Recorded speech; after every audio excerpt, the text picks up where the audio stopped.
Good morning, Raptor freaks and tempo freaks. It's Yachts. It's Sunday morning, and reacting to the Toronto Tempo losing to the Portland Fire yesterday at Coca-Cola Coliseum last night. It was a very disappointing game, to be honest. I am not optimistic about the Tempo at this point because we have serious problems, y'all, and we may have won as much as we might win for most of the year at this point. I know. Does that sound crazy that I'm saying that? But I really don't think that we're in good shape. Some people in the chat were saying, "Oh, we're in good shape" and stuff like. I don't see this.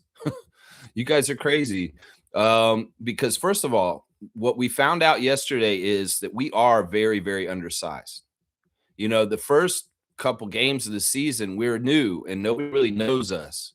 The scout is out and we're in trouble. We're in big trouble. We're not going to be able to win games going forward. I'm going to tell you all that right now. It's going to be very, very hard for us. Even if we get Temi Fagbenle and Isabel Harrison back, we're still going to be undersized. We're still going to be at a disadvantage. And what's happening now is the Portland Fire built their team with size involved, and they just ran a pick and roll crazy over us yesterday all day. And we didn't adjust. Sure, we could learn how to play the pick and roll better and do better with that, and we will. But there's fundamental problems here, guys, and we're in trouble. We are in trouble. This team has a huge flaw, and we're going to have to try and scrap and do as best as we can, but don't expect us to win very much going forward, guys. I know it can change a lot of attitudes like within a week.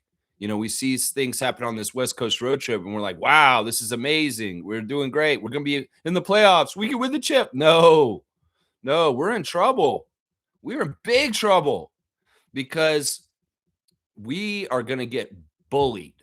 We're going to get bullied left and right. And, there's a certain amount of toughness and get after it and trying to be spunky and get it through like undersized kind of problem.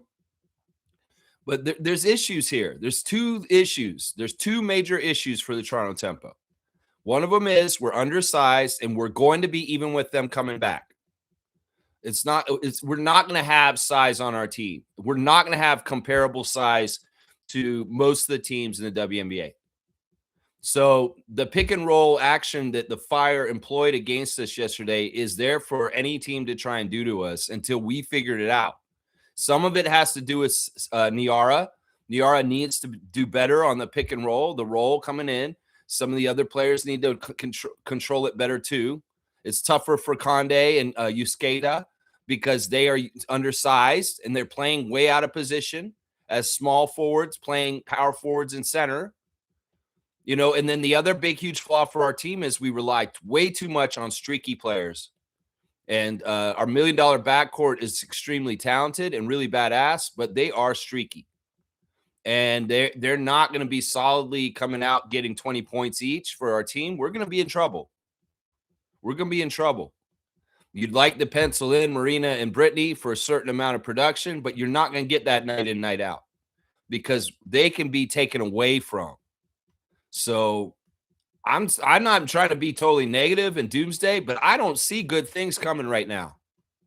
And I was really shocked at how the Portland Fire put the gas pedal to the metal and took away from us in the fourth quarter yesterday. Because the game was close most of the game. Those problems that we were having were there right in front of us the whole game. Sandy talked about it at halftime. He said, this pick and roll is killing us. We got to stop this pick and roll. Did we see progress on it? Maybe a little bit, but it was still fundamentally rolling over us right up until the very end of the game. This is a problem, guys. This is a huge problem. And I'm sorry I don't see sunny skies like a lot of other people are seeing because I'm being real here. I'm thinking about fundamentals. I'm thinking about the game. I'm thinking about basketball. And I can be like, oh, I love the Tempo. I love them. They're going to be so good and stuff like that and lie to y'all. But I'm going to tell y'all the truth. This team's going to be undersized this whole year, and we're going to struggle for it more and more as the season goes on because more and more tape and scouting will be done on us, and other teams will pick us apart, just like Portland did yesterday. And Portland's not supposed to do that. They're supposed to be on even keel with us. We were at home. ESPN matchup predictor don't know jack shit. They said 70% chance the Tempo win at home against the Portland Fire. But honestly, that was another blowout. We weren't really competing with them. We were barely keeping up with them. And then when they wanted to, they put the pedal to the metal, and they kicked our butt. We cannot rely on getting Marina and Brittany threes to win games. If we have no other offense otherwise, other than Kiki Rice trying to do things for herself, we're in trouble. And I'm telling y'all right now, we do not have a big enough team to compete in the WNBA. Now, I don't know if that's Monica Wright-Rogers' fault. I don't know if that's the NBA or the WNBA on the down low holding us back. And this is the devious way that they'll say, okay, we're going to make sure the Tempo is not a winning team. Let's not let them have very big players. You know, if we had gotten Kyra Austin, that would have changed everything. If the Mystics had not matched that offer sheet, that would have changed everything right there. That would have fixed a lot. But we shot and we missed on getting that. And Washington valued her and matched the offer and kept her in Washington. Yeah, we're going to need some bigs. You know, Tiani Key's a rookie. She has promise, but she's a slender rookie and not really a bulky rookie. You know, we need somebody like Gustafsson. We need somebody like Dolson. We need somebody like Austin. And until we have a big post player, and Niara, I don't know if you could do it. I don't know if you can handle that workload and have to be high usage in that kind of way. I don't know if you can, because in some ways you're an exemplary defensive player and rebounder, and you're doing amazing things for us in that end. But can we put the ball through you constantly on times down the floor to try and get more going down there? I mean, there are times yesterday where you took it upon yourself to make something happen near the basket to get us some points down there. This is going to be very hard because the other coaches are going to figure it out more and more as we play. They're going to look at our tape and they're going to say, oh, this is obvious. This is how you beat the Toronto Tempo.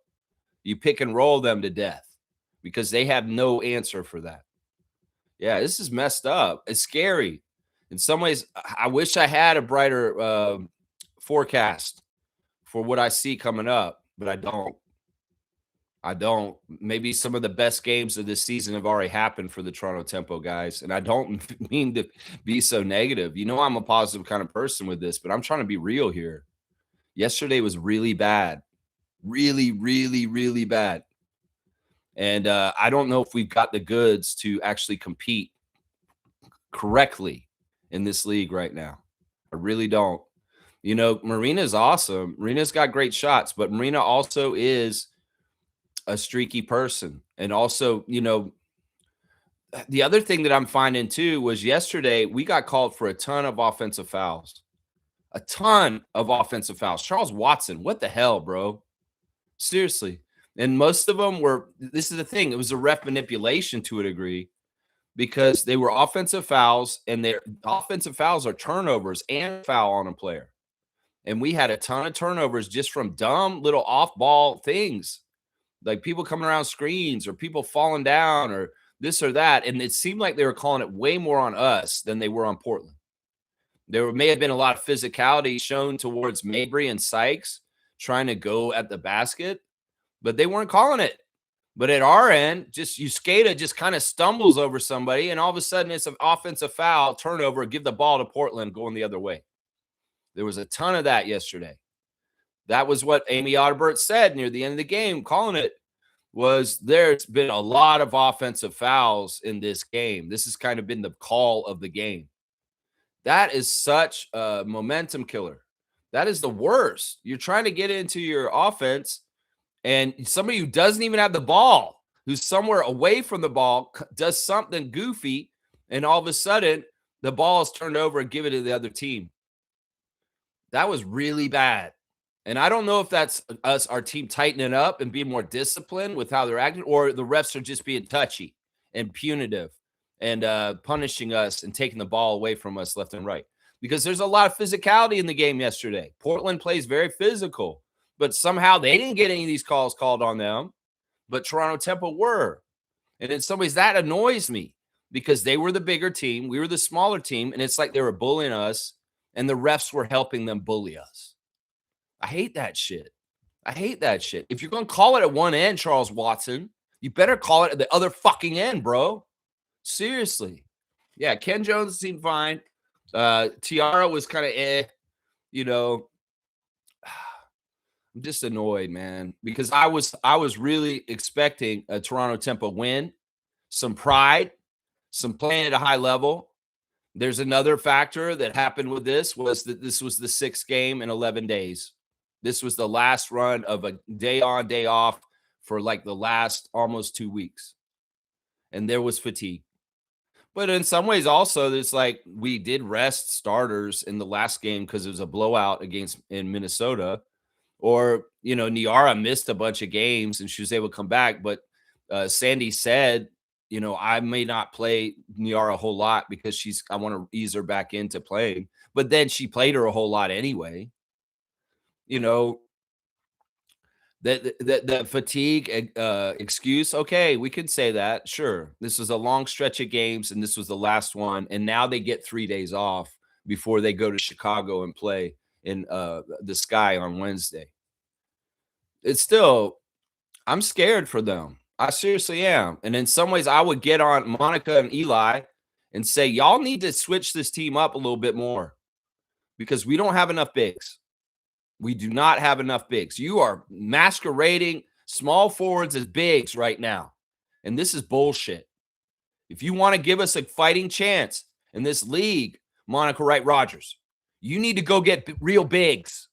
You need to stop fucking around and go get some real bigs because we won't have a true chance until then. And Temi, I don't know what you're doing. Don't auto porter us. Seriously. Because we don't want no auto porter for the Tempo right off the start. Come get that big money and then sit in street clothes all the time. You know what I'm saying? That's no good. That's no good. And in some ways, we want people who are dedicated and working hard and get on the floor. You're hurt. I don't know how hurt you are, but I'm just saying it don't look good that we've had 7 games in our season already, and you have not played in a single one of them. It just don't look good. Isabel, I can tell she had a cast on her hand, and she's coming away from the cast, and she's going to show up when she can. But this stuff with Temi is so essential for the Tempo to be good that this sucks. Get your ass back on the court. Do whatever you need to do to fix yourself and get back on the court as soon as possible. But I'm not that confident in Temi Fagbenle to be in the answer for the bigs problems. Because in some ways, she's not actually truly a big either. She's a power forward that can moonlight as a center. We need a true center. This is the Raptors without Jakob Poeltl is what the Tempo are right now. That's what this is right now. We can be bullied. We can pushed around. And we ain't got no answer for any of this. And we're in trouble. We are in trouble. That's right. Yeah, I'm going to do the stars of the game. I'm going to cover some CEBL action today. I got the Redditors of the day, all the features that we do on this channel daily. Yeah, we're going to talk about it. Yeah, I'm sorry. I'm not optimistic about this team, y'all. Some people like Stargate came in and said, man, this is the first game I watched, man. We're going to be good. We're going to be all that. I don't see what you see, man. I don't see what you see. In some ways, I'm more disappointed and dismayed after that Portland Fire game yesterday.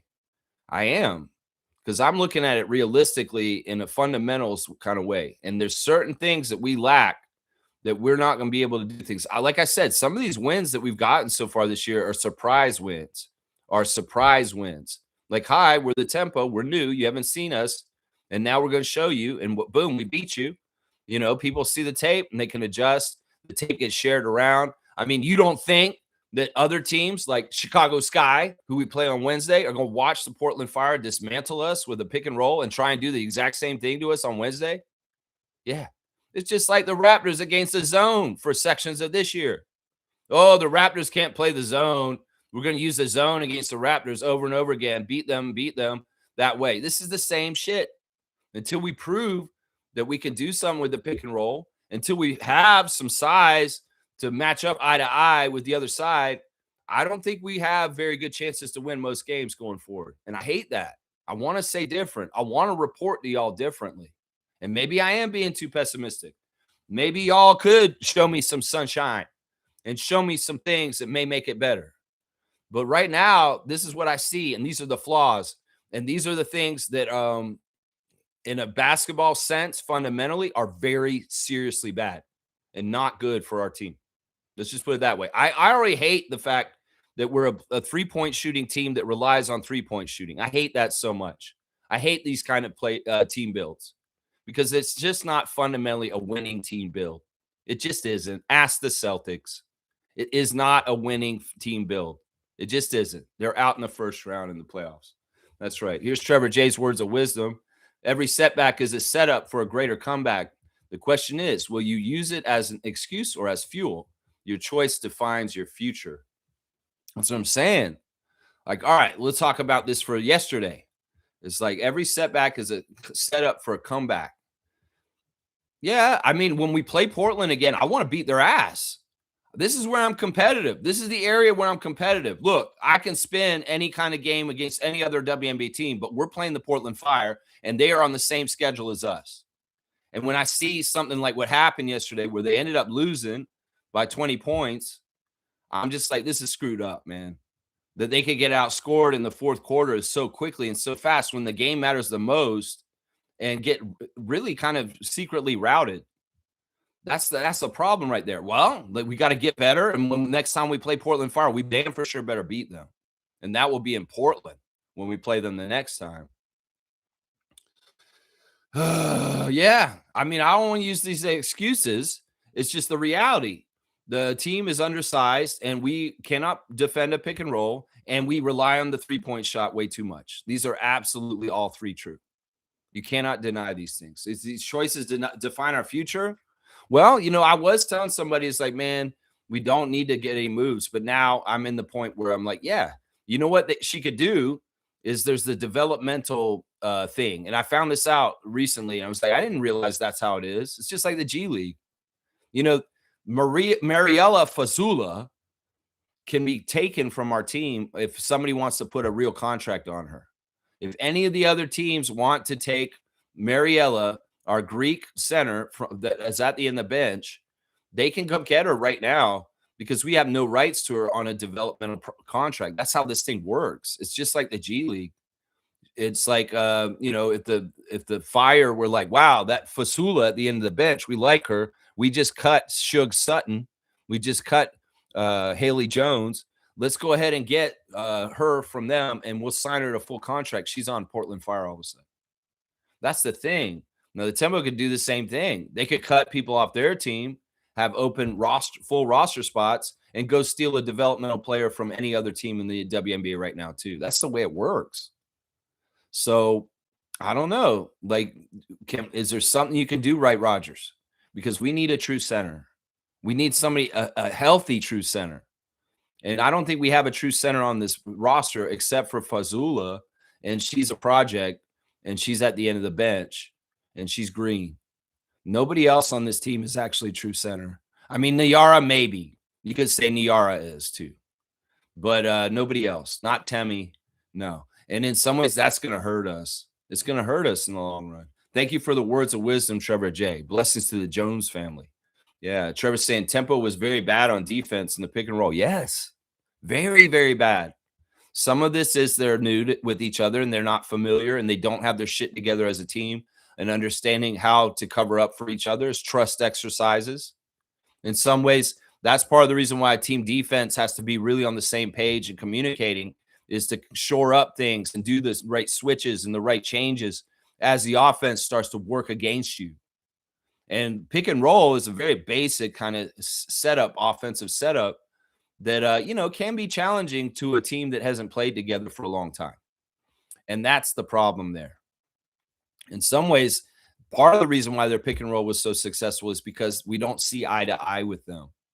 In some ways, whoever's rolling, the big, Gustafsson, Engstler, whoever's rolling is taller than whoever's rolling with them, and they have an advantage over them immediately as soon as they roll, because it could be the guard, it could be Kiki Rice, it could be Marina, it could be Slim, It could be any of the other players, but they're rolling against somebody who's way shorter than them. And it's real easy to finish in that kind of way. So how do you defend against that?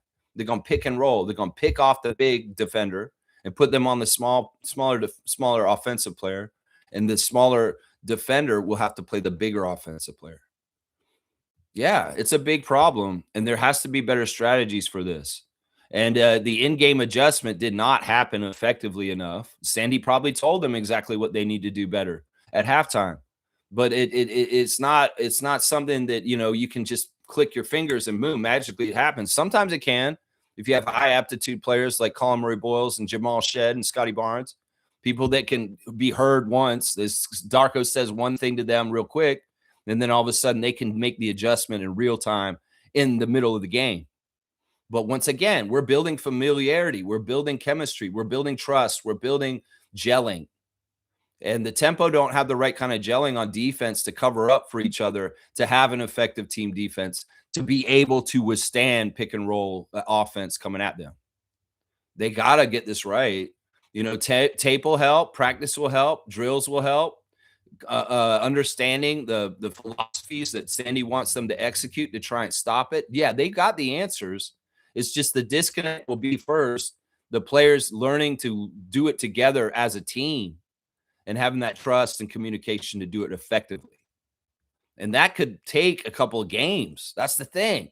They could maybe magically do a badass practice today and watch some film and think, okay, yeah, we're feeling more confident about guarding this for Chicago on Wednesday. But there's no guarantees that they will effectively guard it, because they have to practice it some and really get to know each other's specific proclivities and tendencies, so that they know, well, this is how we have to cover up for Mabry when we do the pick and roll. This is how we have to cover up for Yusketa. This is how we have to cover up for Kiki. This is how we have to do this when Tiani's involved. This is how we have to do this when it's Sabali. It's the same. It's really is kind of like you got a bunch of people together that have only been playing for just over a month, and they have to learn each other more and more. Meanwhile, WNBA teams that have been in this league for years, that have cores that have played together, they know each other so well. And this is not an issue for these teams. So for our team, that will be an issue initially, especially since we're an expansion team. And this is exactly what expansion teams' growing pains look like, is familiarity, learning and building chemistry, and trying to do it while you're still competing against other teams that are very good. It's very, very tough. Very, very tough. Trevor's saying, I hate to say it, but Cleveland is done. And that fans booed them last night, and James Harden's going to keep on breaking playoff records.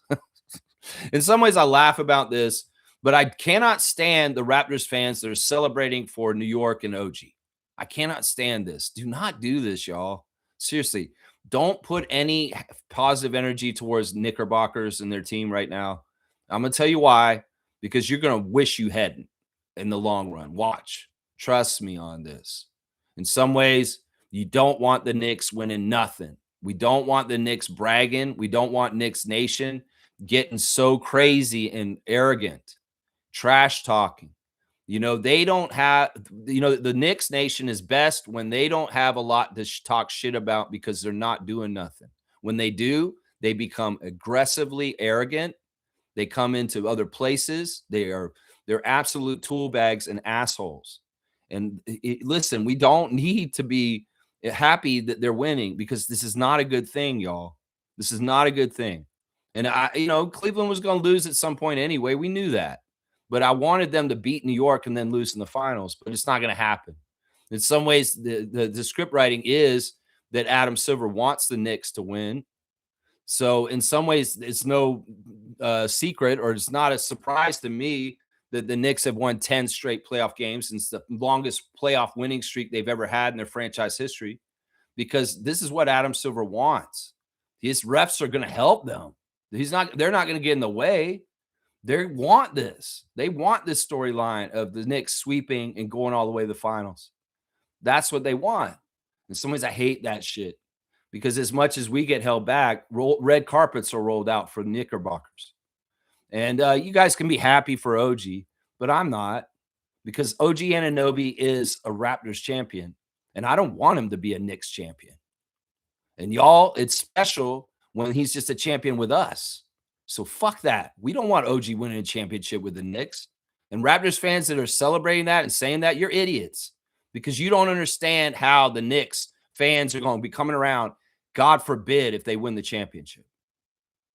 You don't even understand this. You don't understand the monster unleashed, the bullshit we're going to hear, just how bad they're going to be.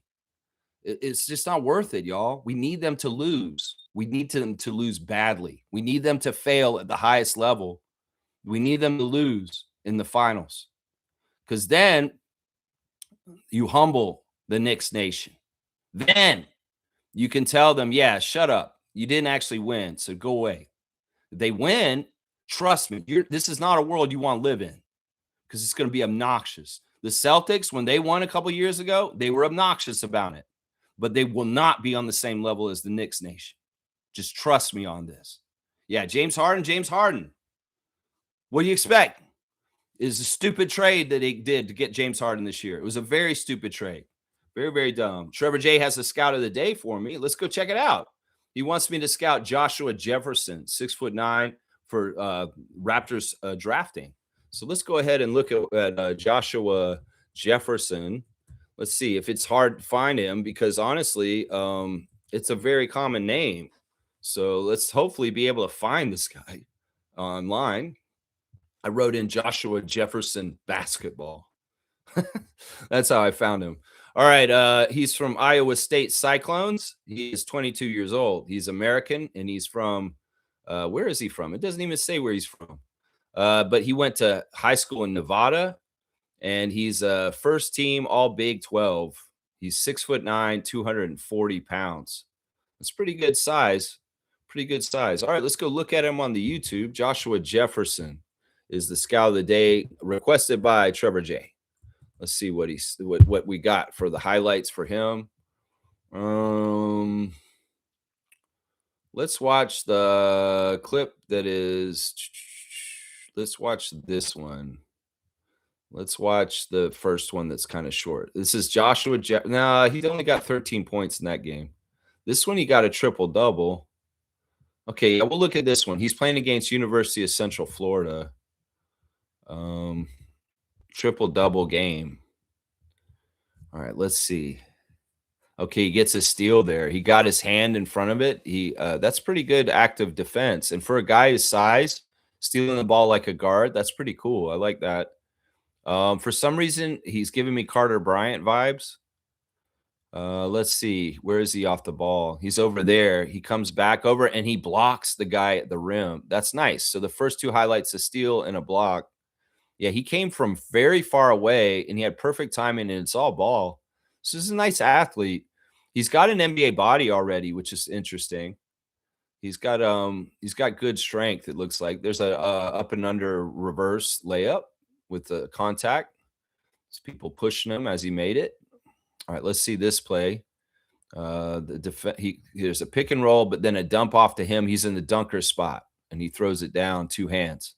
That's good. He went up strong. He didn't try and lay it up all light and stuff. There's a three-point shot by him in the corner. He was camped out in the corner three, and the kick and drive was there, the drive and kick. And, yeah, he nailed it. It's a pretty good shot.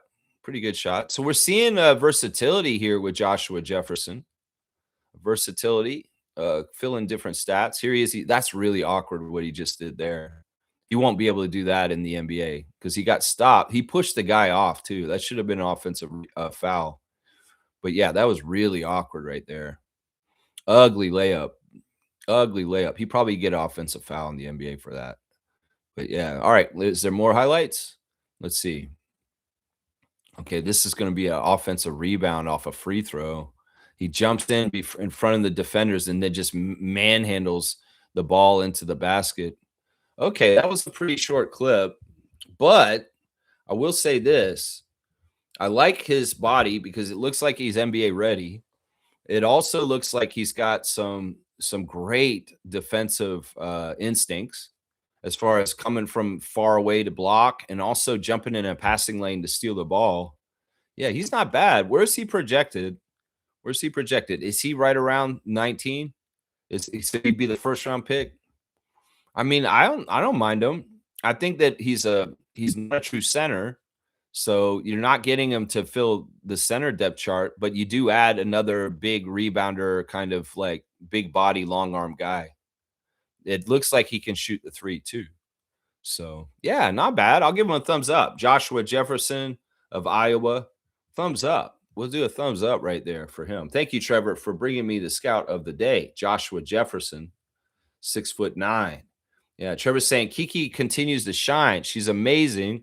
Her scoring goes up every game and creates a stat line. Creates a stat line. Yeah. Okay. All right. Let me see. Here we go. We'll do the stars of the game. Star number one is Kiki Rice, as Trevor just said. Kiki is steady. In some ways, this is the interesting thing. You know, Marina and Brittany can disappear. Marina and Brittany, if things are going well, they'll kick some butt and get in the groove. But sometimes they get knocked off their rhythm, or they just don't show up, and that's what we're finding out the last few games. Is that we can't totally rely on those two, but it seems like we can rely on Kiki Rice, which is very interesting. And it's partly because she's built kind of like Walter, like Jacoby, very, very old school, old soul, old fundamentals kind of player. Like she's doing things really right. And I've seen it more and more as each game comes, like Trevor's saying, she's getting better and better. There's stuff that she did in the game last night where Marina had a very beautiful up court pass to her, which was just with the perfect spin back so that she could grab it and put it in really easy. Then I also seen her drive in transition where she's attacking the defender and she's taking contact from forwards and centers and then like going for second effort and making sure she makes it still, and she's getting and ones that way.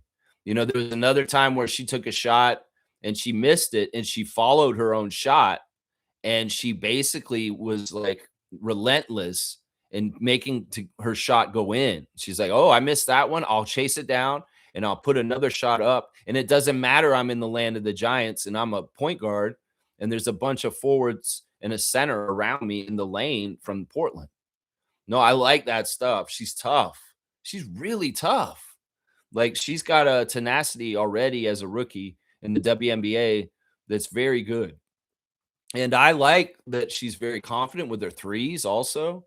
Like these threes are pretty good. In fact, it was funny. There was a little moment in the press conference after the game where Kia Nurse said, "We were just not hitting our threes tonight." And Kiki kind of rolled her eyes because she was hitting her threes.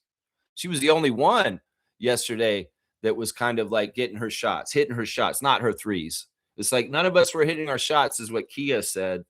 And Kiki kind of was like, "Wait a second, I was 8 for 11. I was hitting my shots. Y'all weren't hitting your shots." 30 minutes for Kiki Rice, 19 points on 8 of 11 shooting. She did miss her only three-pointer, but the 2 threes she hit against Minnesota were awesome. 3 of 4 at the free throw line, 5 rebounds, 3 assists, 1 turnover, 2 steals and a block, a minus 17 for Kiki Rice out of UCLA. Yeah, she's one of our leading rebounders as the point guard. 3 tempo got 5 rebounds, and she was one of them. She's getting us 2 steals and a block, so she's getting you defensive stats. In fact, she was 2 of the 3 steals we got. We only got 3 steals as a team, and Kiki Rice was 2 of those 3. Yeah, she was the best player by far yesterday for us. And that's kind of, it sucks because like she should be a rookie and kind of coming along slower, but she's having a whole bunch of responsibility and a whole bunch of things dumped on her already to be having to do this, to carry this much this young. In some ways, it's really good because she's getting the chances and it's probably really fun for her because she's getting thrown in the fire right away, literally the fire. And she's thriving. That's the thing. Because that could backfire. You could have a young rookie like her that's not totally ready for this pressure, and it kind of screws up their career a little bit. But she's thriving. She's not sinking. She's swimming. And they are asking her to take on way more responsibility, more and more, very early in this whole thing than they probably wanted to. And a lot of that has to do with the injuries. It really does. Julie's not hurt. Well, maybe she's starting still. And Kiki is still coming off the bench doing things. But I'm going to tell you right now, Julie, when you come back, you're off the bench. You're off the bench. Kiki has to start. maybe you start with her. Brittany or Marina are out, Julie starts then. It's the way it's starting to shape up right now because Kiki Rice is the most steady tempo player right now. Marina Mabry is my second star. It was nice to see Marina get a 3 early right away and kind of get going. She kind of got going in certain ways, but she was still very frustrated. It was a very physical game. And there was a lot of like shoving and pushing and people getting thrown around. And like I said, I didn't agree with Charles Watson's whistle. In fact, Charles Watson so far is the worst ref for the tempo. We are 0-2 with him. And he's very whistle happy. Let's just put it that way. He likes to call a lot of whistles, but a lot of them were against us. And they weren't helping Marina. In fact, they were giving Marina all kinds of goofy touch fouls.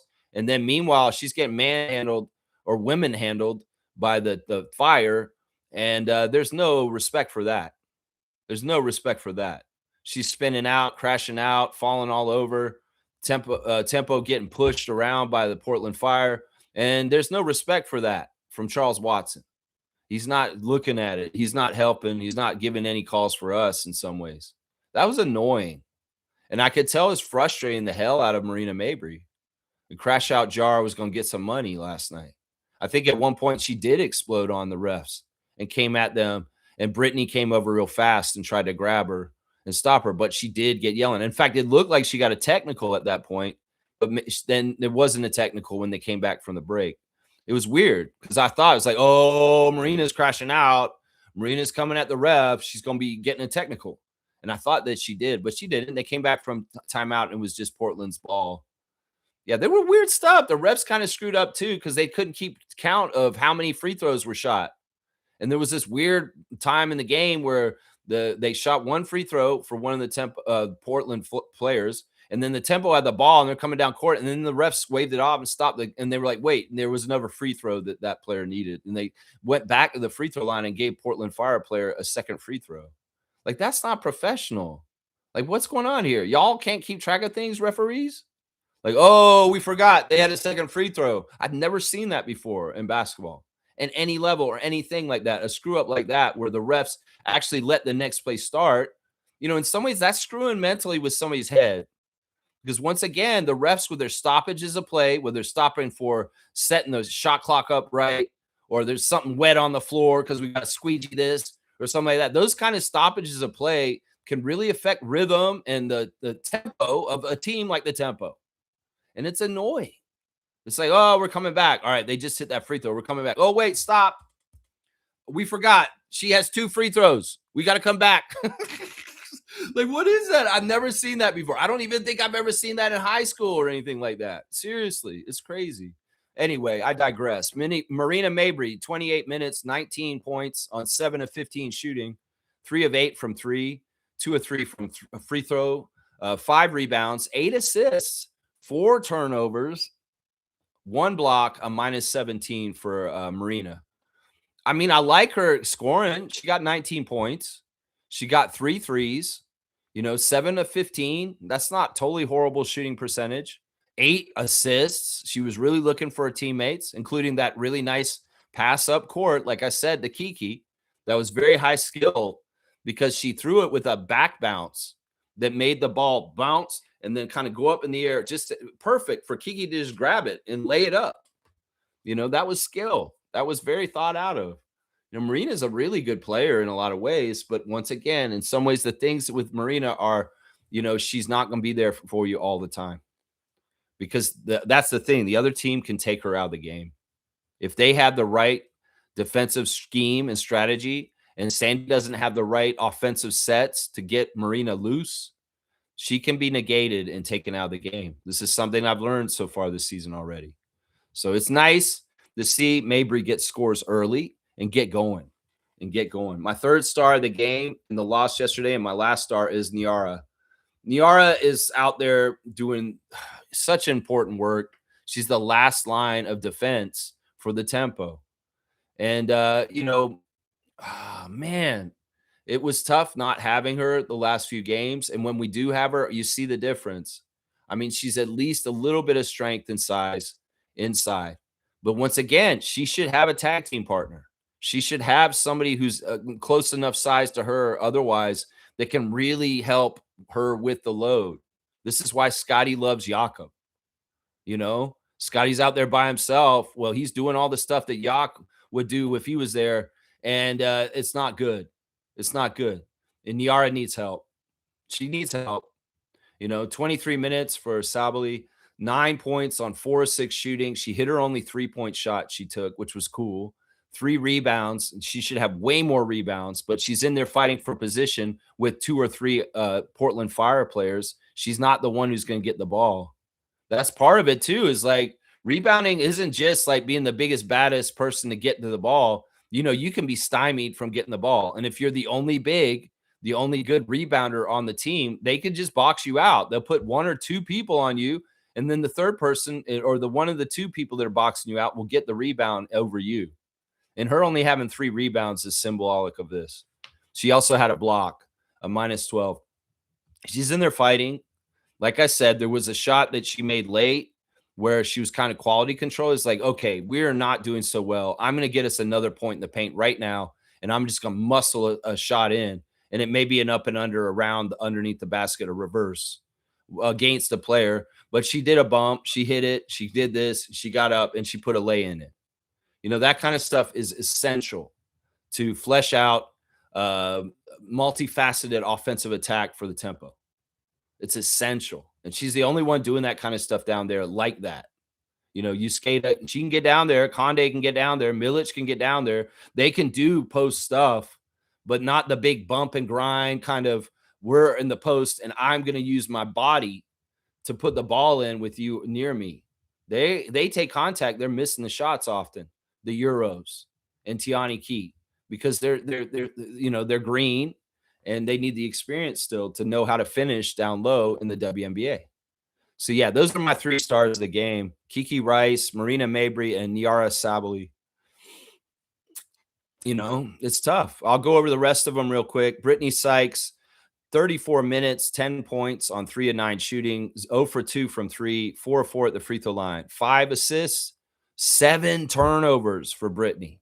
7 turnovers. That's definitely something that needs to be talked to her about. Is like, you got to take better care of the ball. And some of this is just dumb little stuff, like the offensive fouls, like just goofy stuff. It's just goofy stuff. This is definitely an area that she can improve on for sure. And Marina also, 11 turnovers between the 2 of them is no good.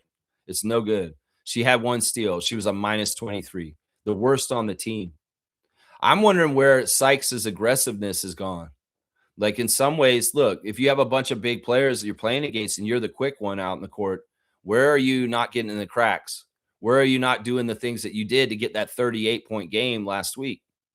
Because that's, in some ways, that's the Sykes we want to see. The new Sykes, not generally defensive Sykes, but the two-way Sykes that is absolutely aggressive to try and get scores and get to the line.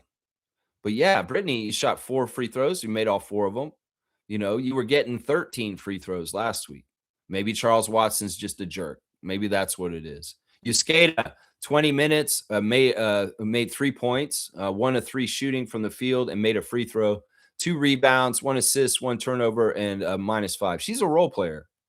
She's not to be expected to carry heavy scoring. But like Amy Audibert was saying during the game, it'll be nice when we get true bigs and they can all shift down into their real positions. Specifically, Laura and Maria, those 2 have very cool games when they're playing in position. But when they have to do a lot of heavy lifting, like they have to right now, and they're doing stuff against players that are bigger and stronger than them, well, it's tough because they're just kind of like the last line of defense in a way that's just kind of like not an even match. It's just not an even match in some ways. You got to give them a lot of credit. They're trying, but it's just not an even match. And in some ways, it's a situation that's just not ideal. It's just not ideal. Going to the bench, Maria Conde, 23 minutes, 8 points on 3 of 9 shooting, 1 of 5 from 3, 1 of 2 from free throw, 5 rebounds, 1 assist, 1 turnover, a -21. She's somebody that I feel like is not being played correctly right now, and she can blossom and open up if we can get her in the right position. But her having to play 4 or even 5 is not allowing her the ability to do what she's going to do correctly. Amy Audibert said it. She's like I said just now, it's like when they get in their real positions, we may see Maria Conde blossom and really start scoring better because the load on the defensive end isn't wearing her down so much. We have to remember Conde did not play in the WNBA until now. And in some ways, she's learning the rules. She's learning the proclivities of the refs and the way the league kind of works. And it's not the same as what she's used to over in Europe. And that there is a transition period for both her and Laura because of that. You know, Nina, she's been to the WNBA. She has a little bit of information on this before from her time with the Lynx, but Yusketa and Conde, no. And there's a bit of a learning period right now for them that you know, it's an orientation. It's an orientation. But I expect Maria Conde, as the season goes on, to balloon her contributions for the tempo in major ways to really help them. And but right now she's having to do too much physical stuff. There's a lot of boxing out. There's a lot of trying to hold bigger players down that she's putting a lot of her energy into right now. And that it's not totally fair in some ways. Tiani Key, 11 minutes, 4 points, perfect from the field, 2 of 2, 2 rebounds, 1 turnover and a block, a -6. She's continuing to build off of her sections of time when she's on the court. She looks great. She looks great. I'm just really enjoying Tiani Key. She had that great layup and transition with Kiki Rice throwing it to her. She got a block again. She's just a very good active player, and I can't wait to see her grow as a player over the years because she's going to be a good one. It's just this is the very beginning of her journey, and once again, it's like we have 5 rookies, and there's going to be an orientation time. There's going to be an orientation time. Milic, 8 minutes, 1 point, 1 of 2 at the free throw line, missed both her shots from the field, 2 rebounds, 1 turnover, a +1. She was actually a +1. I don't know. Nicolina is weird.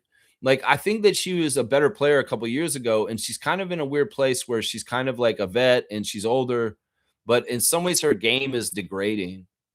I don't know. It's weird. Like, I want her to be so dominant. I want her to show the things she does in EuroLeague for Fenerbahce and just shows like a really high level of certain things. But in some ways, it seems like what I just said for Laura and Maria can be applied to her, even though she had time from before. I don't know. Just wake up and just do what you can. Seriously, just do what you can. Mariella got in for 3 minutes. She didn't take a shot. She got 1 rebound and 1 turnover and was a +2. Kia Nurse, not as good shooting this time as against Minnesota. Kia, 12 minutes, 4 points, 1 of 7 from the field, missed all 5 of her threes, 2 of 2 at the free throw line, 2 rebounds, a -2. Kia talking about playing against her friend Bridget Carleton. You know, they've spent a lot of time on Team Canada together, and they truly are very close. And Kia is very happy for Bridget and her situation in Portland. I'm sure Kia in some ways wishes she was on the team with her right now as 2 Canadians on the tempo. But yeah, Kia, you know, I don't know. Kia did the post-game interview, and I don't even know why, because she didn't have a good game yesterday. So why Marina didn't want to come sit on the podium with Kiki and Sandy. So Kia came back and did the post-game interview. But yeah, not a good shooting night for Kia. You know, she's doing other things though out there, intangibles, shadow box score work that is helping the team though, even if she's not hitting her shot. Lexi Hell did hit her shot. 8 minutes for Lexi. She got a 3, 1 for 2 from the field. The only 3 she took, she nailed it. 2 rebounds, 1 assist, a +6. So she had the best plus-minus on the team. I don't know, Sandy, get Lexi going. Seriously, you gotta try and discover every single possible place to get points for the tempo, because that's the problem right now is we're having trouble manufacturing points. So why wouldn't you try and play Lexi Held in certain ways and situations, running her off screens to get open threes on the outside? Why wouldn't you do that? Seriously. In some ways, she may be a more reliable three-point shooter than some of the more important three-point shooters on our team. And we need to utilize that skill is what I'm saying. So yeah, that's the Tempos box score. looking at it. We'll go to the other side. Bridget Carleton, 28 minutes, 15 points on 5 of 10 shooting, including 4 of 8 from 3. She had a dagger 3 late that really put the exclamation mark on the win for Portland, and she was loving it. Oh, my gosh. She had such a fun time yesterday coming to Toronto, coming home, being able to play in front of friends and family, and getting a W for her team, the first road W for the Portland Fire this year. And, she was in ecstasy about it. She just had a dream game. She's like, I'm getting to play WNBA in Toronto in Canada, and we're winning. And I get to do it in front of my family. Yeah. I mean, that's the dream right there, right? She never, some of these people never thought it would happen. I mean, another player on the Portland Fire, Sarah Williams, she's from New York, but she came to Canada when she was like 15 years old and stayed in Toronto and went to school in high school here in Canada. And she considers herself a Torontonian, even though she's an American citizen. She said all her family and friends lives in Toronto. And just as much as Bridget was having a homecoming, so was Sarah Williams off the bench for Portland Fire. She said, I went to school here. My family and friends are here in Toronto, and they're here to watch me today play for Portland Fire. So that's kind of cool. I didn't realize that about Williams for the Portland Fire until there was an interview with her before the game talking about this aspect about her life. She has really been in Canada for 8 years now, and she considers herself a Torontonian, even if she's an American citizen. So that was kind of cool to find out. The Portland Fire team has this is one of the things that I do when I'm watching games in the WNBA so far this year is I take the personas and the characteristics of the other teams and kind of learn about their build and what their identities are, learning about the Sparks, learning about the Mystics, learning about the Lynx. Well, we learned about the Fire yesterday. To me, the Fire are a bunch of tough girls. Like, they remind me of like a bad women's prison movie. You know what I'm saying? Maybe they're a little orange is the new black. You know what I'm saying?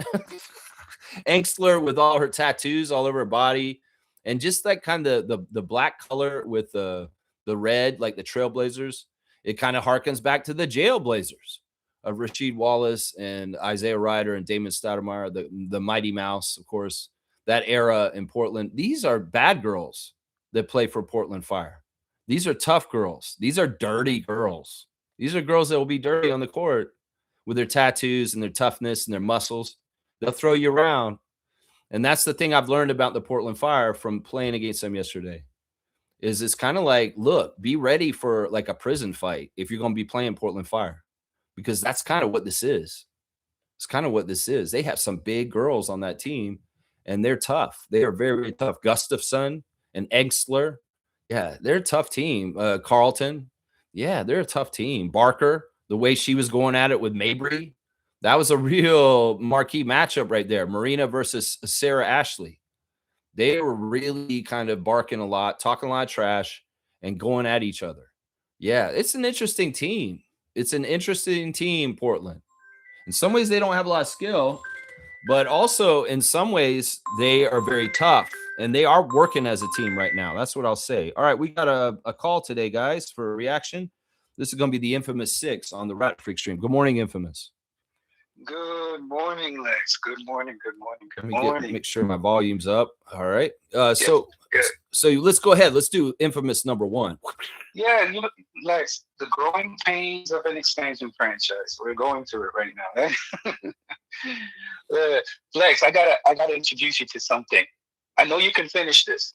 Okay. Let it flow. Let yourself go. Slow and low. That is the tempo. Right. Original Beastie Boys from their first album, Licensed to Ill. The song is Slow and Low. Thank you, sir. Yeah. I do music trivia. In some ways, I love this. We're going to do a music trivia with Infamous. I love this. I can name that tune. Oh, yeah. Right. I know you can finish it. I know you're an old school cat. Yeah. I thought you were going to let me do the tempo part at the end. I was going to let you finish it. Slow and low, let yourself go. Slow and low, that is the tempo. Yeah. Yeah. Let's get to the 6. All right, let's go. Okay. The tempo, right? Yeah.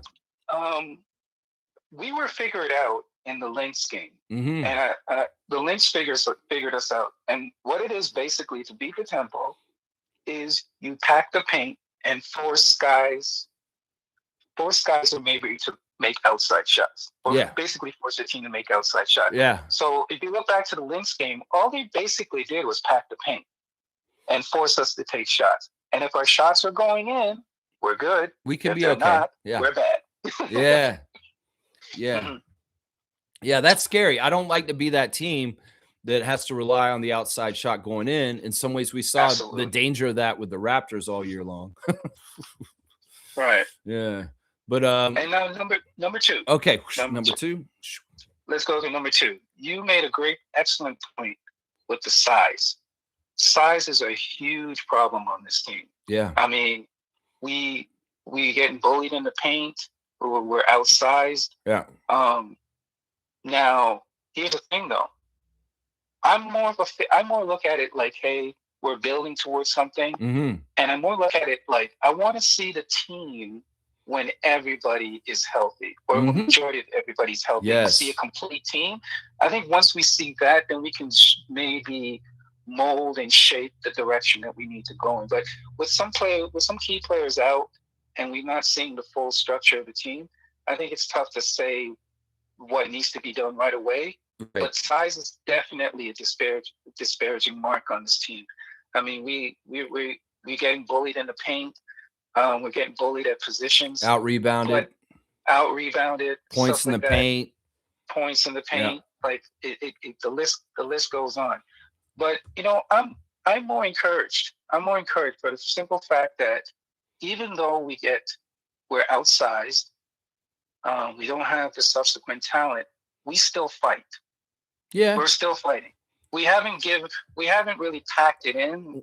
We haven't given up. Well, it's too early for any of that. But I'm worried that, we get on a 5-6 game losing streak, and then all of a sudden that energy that you're talking about just now is not there all of a sudden, because it's just kind of like, this happens. That's why the culture that Darko has with the Raptors, and how no matter what's going on with them, they just have to keep trying. That's not a given for the tempo already.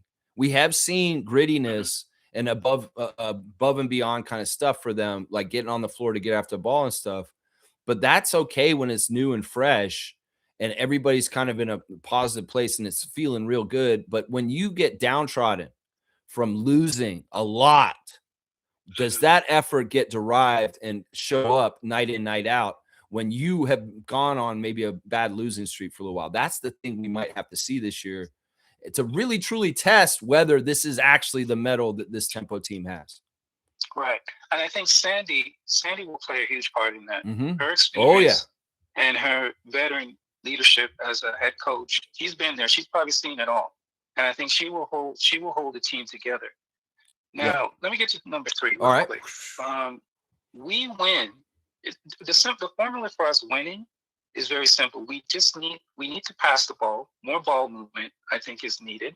And we're sort of leaning towards that, because that was one of my proclivity. Like, one of the things I saw at the beginning was when Murray-Boyles insights would just basically hijack the offense to a certain degree. Not in a bad way sometimes, because sometimes they're needed because we don't have any other scorers. We just weren't organized, and like their one-on-one skills were necessary in the first few games. Were necessary. Thank you. Yeah, that's a key word, necessary.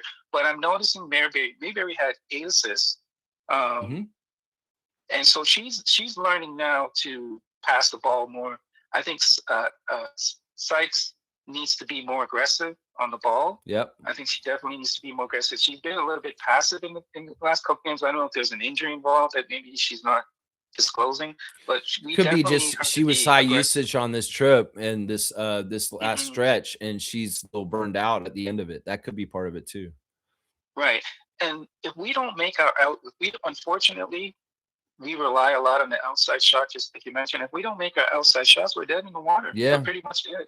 Yeah. And this was what happened last night was, we took about the same amount of shot as them, but they shot 40%. We shot like 20-something%. We made 6 threes and they made like 12 threes. So now, can I ask you a question? sure. Do you think how much of that needs to be attributed to them coming back from a West Coast road trip, and the time difference, and having to play a game right away? Do you think Yeah. that has anything to do Well, with that? that's the classic. Totally. Like Trevor said at the end of the game in Discord, this was a trap game because, that is totally true. If you go on West Coast road trips, you're gone for like a week. The first game when you come back is usually a letdown game. Monique, the super fan Lawrence, and I talk about this all the time with the Raptors over the years, is that first game back after being out West is always a really weird game where you could get trapped in that game and lose it, even though you should have won it. And that's totally true. I think part of it is, and this is something that happens to people, like there's a statistic that says that 80% of accidents happen really close to your house if you're driving. And it's because you start to relax and let down your guard because you're almost home. You're like, oh, I'm almost home. And you let down your guard. And maybe you're not paying as close attention. This is statistically true.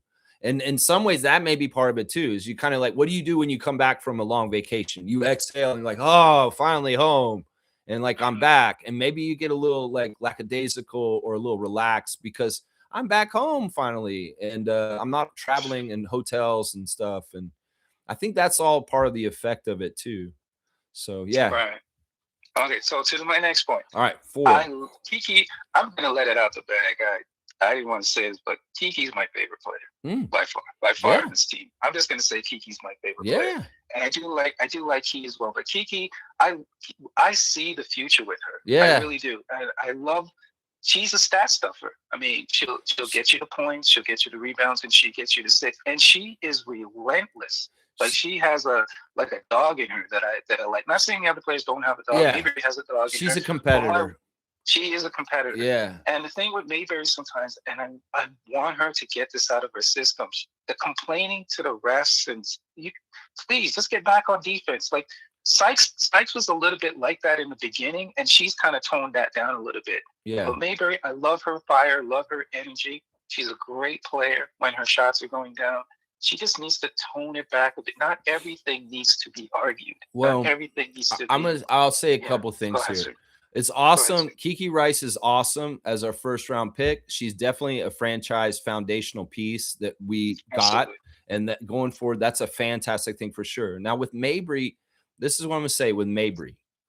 Mayberry is like Barnes. She is a very emotional person. Scotty's a very emotional person. And they're similar in the way they treat with the refs. Now, I think as somebody that doesn't have a filter myself, that's part of the problem for both those individuals I just named, is that they emote and they feel what they feel in the moment, and they do not have a way of holding it in. It's sometimes just a person's personality. Now, you can get better at it. You can become more disciplined about it. We've seen Scotty over the years handle this way, way better over more and more time.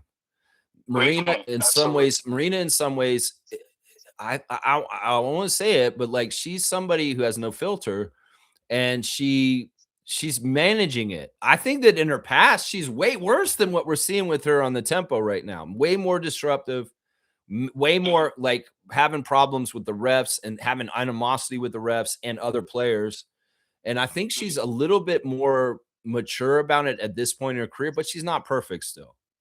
No, I know he's perfect. But I do agree with one of your points as far as like she can be like this, she can be emotional, she can be expressive, but if it's getting in the way of her getting back on defense and easy points are happening because she's too busy talking to the ref, well, that's the same problem we had with Scotty a couple years ago, right? Right. So, I mean, we'll figure this out.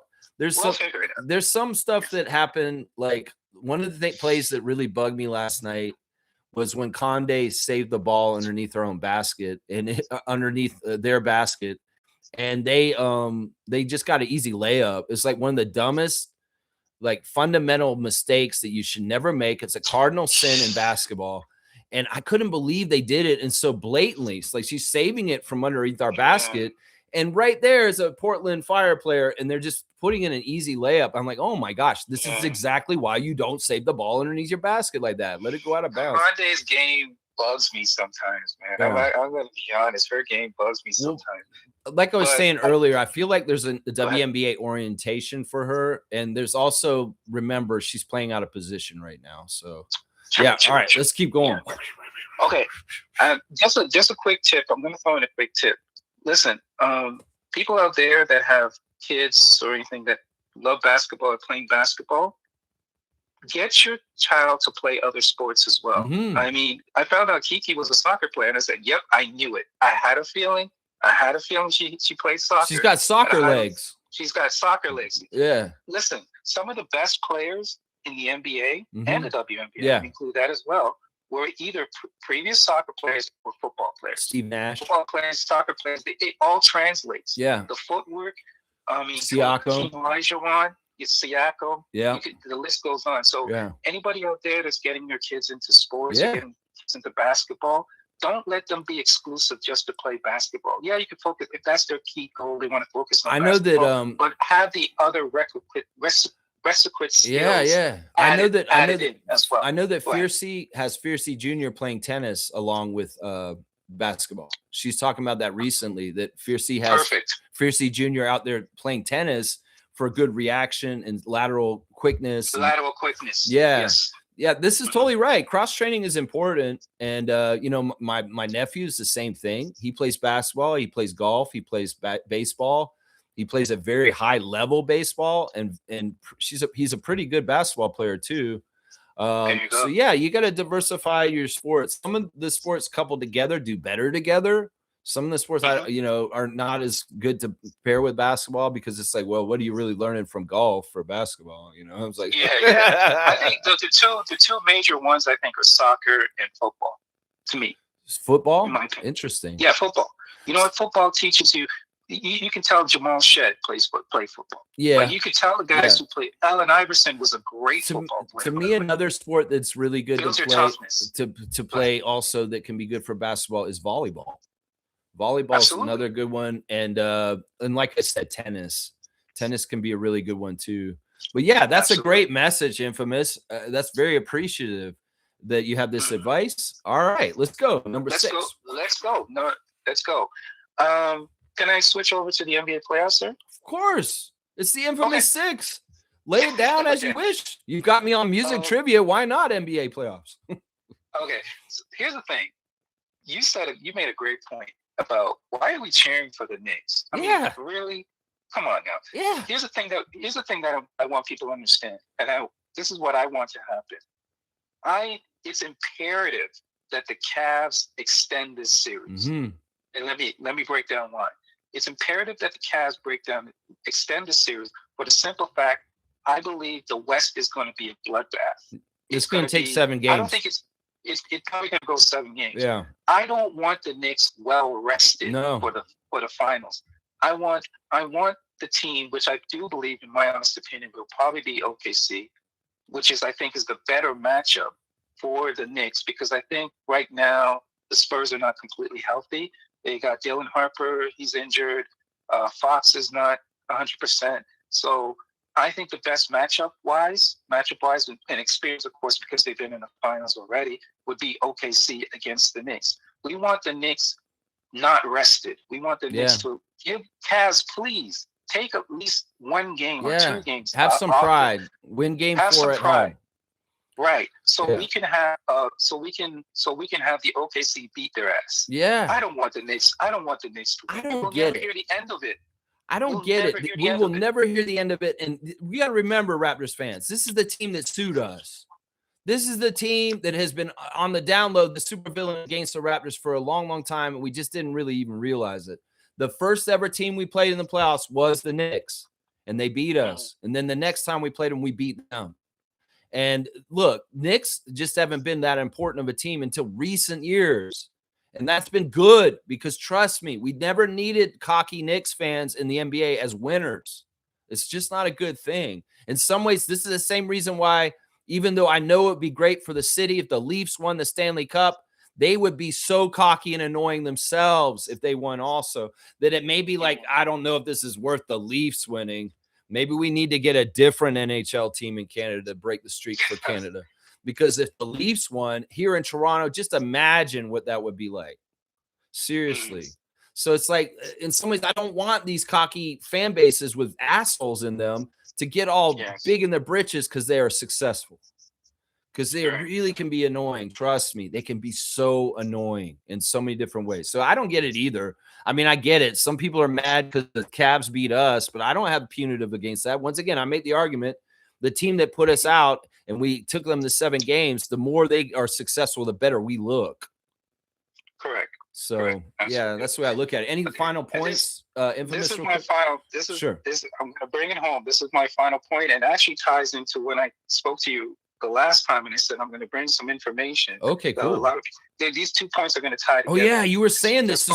You were like giving us a little like preview before. You're like, I'll tell you on the next call. This is what you're going to tell me? Yes, this is what I'm going to tell you. This all ties in, and it all ties into the whole series and how we think about sports and basketball. There was a gentleman that revealed on social media that he was paid by a certain team. I'm not going to mention the team's name. You can kind of figure it out. He was paid by a certain team on TikTok to disseminate certain information about the team. He said they were going to give him the base rate was $5 and the top rate was $20. And he said he didn't take the job because it didn't pay. He said it didn't pay enough. And it leads to a greater point. What he was basically saying is that information that's disseminated from a team, they're paying certain individuals on TikToks, Instagram, and all certain stuff to disseminate put certain information out there about either certain players or certain teams. About their team or other teams? Their team. Like they're hired by the team, but it goes to a deeper point because I don't think it's exclusive to the teams. I also believe it's exclusive to agents as well. Yeah. So let me go deep. Let me open up the rabbit hole a little bit. If they're playing certain players on certain teams and certain individuals to disseminate certain information about either certain teams, or an agent is paying an individual on TikTok or Instagram, this is why we have to be careful of the information we digest on these social media platforms. Yeah. Because there's a narrative that is being pushed out there about OKC, about our boy Shea, SGA. Yeah. Oh, he's a foul merchant. Yeah. He's this or that. And I'm seeing that being, even people who don't even follow basketball. I was talking to an individual a couple of days ago, doesn't follow basketball. He's a hockey guy. And he's like, yeah, I don't like that SGA guy. He's always flopping and, he's got the referees in his pocket. But a keen eye would think to himself, if you actually watch the game, both teams were doing the same thing. Like it was on both sides. It wasn't just exclusive to Shea. Yeah. And I see a lot of social media platforms pushing certain messages. So be careful, folks, when you see certain things that are pushed about the Raptors, certain things that are pushed on social media about one particular player. Yeah. Believe you me, some of these people are actually, it's not an organic thought.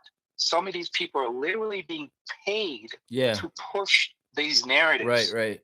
So be very careful.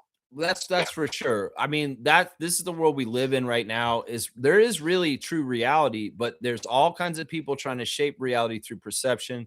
And it pertains not just to sports. A lot of it pertains to politics. And that's why, there's a lot of devious kind of stuff going on, like for influencing, like we were talking about you're saying with SGA, this guy never watches basketball, but he has these opinions about him just from the outside because there's a certain level of like coverage that got to him. And he's like, oh, I believe this just because I heard this, but I don't really know because I don't actually watch, but I'm just going to take it for face value because this is what I'm hearing. And that's the scary thing. Like, the media sources in the States, none of them should be trusted anymore because they're all bought and paid for. And they're all being compromised. Yeah. Yes. And so, they can make the narratives and perceptions that they want to force on feeble minds and sheep people that don't really want to think for themselves. And they'll just go along with whatever they tell them to think. And that's scary. That's scary. And in the NBA, this can be utilized. Like, I think the biggest subject that has to do with what you're talking about right now is Jakob Poeltl's contract.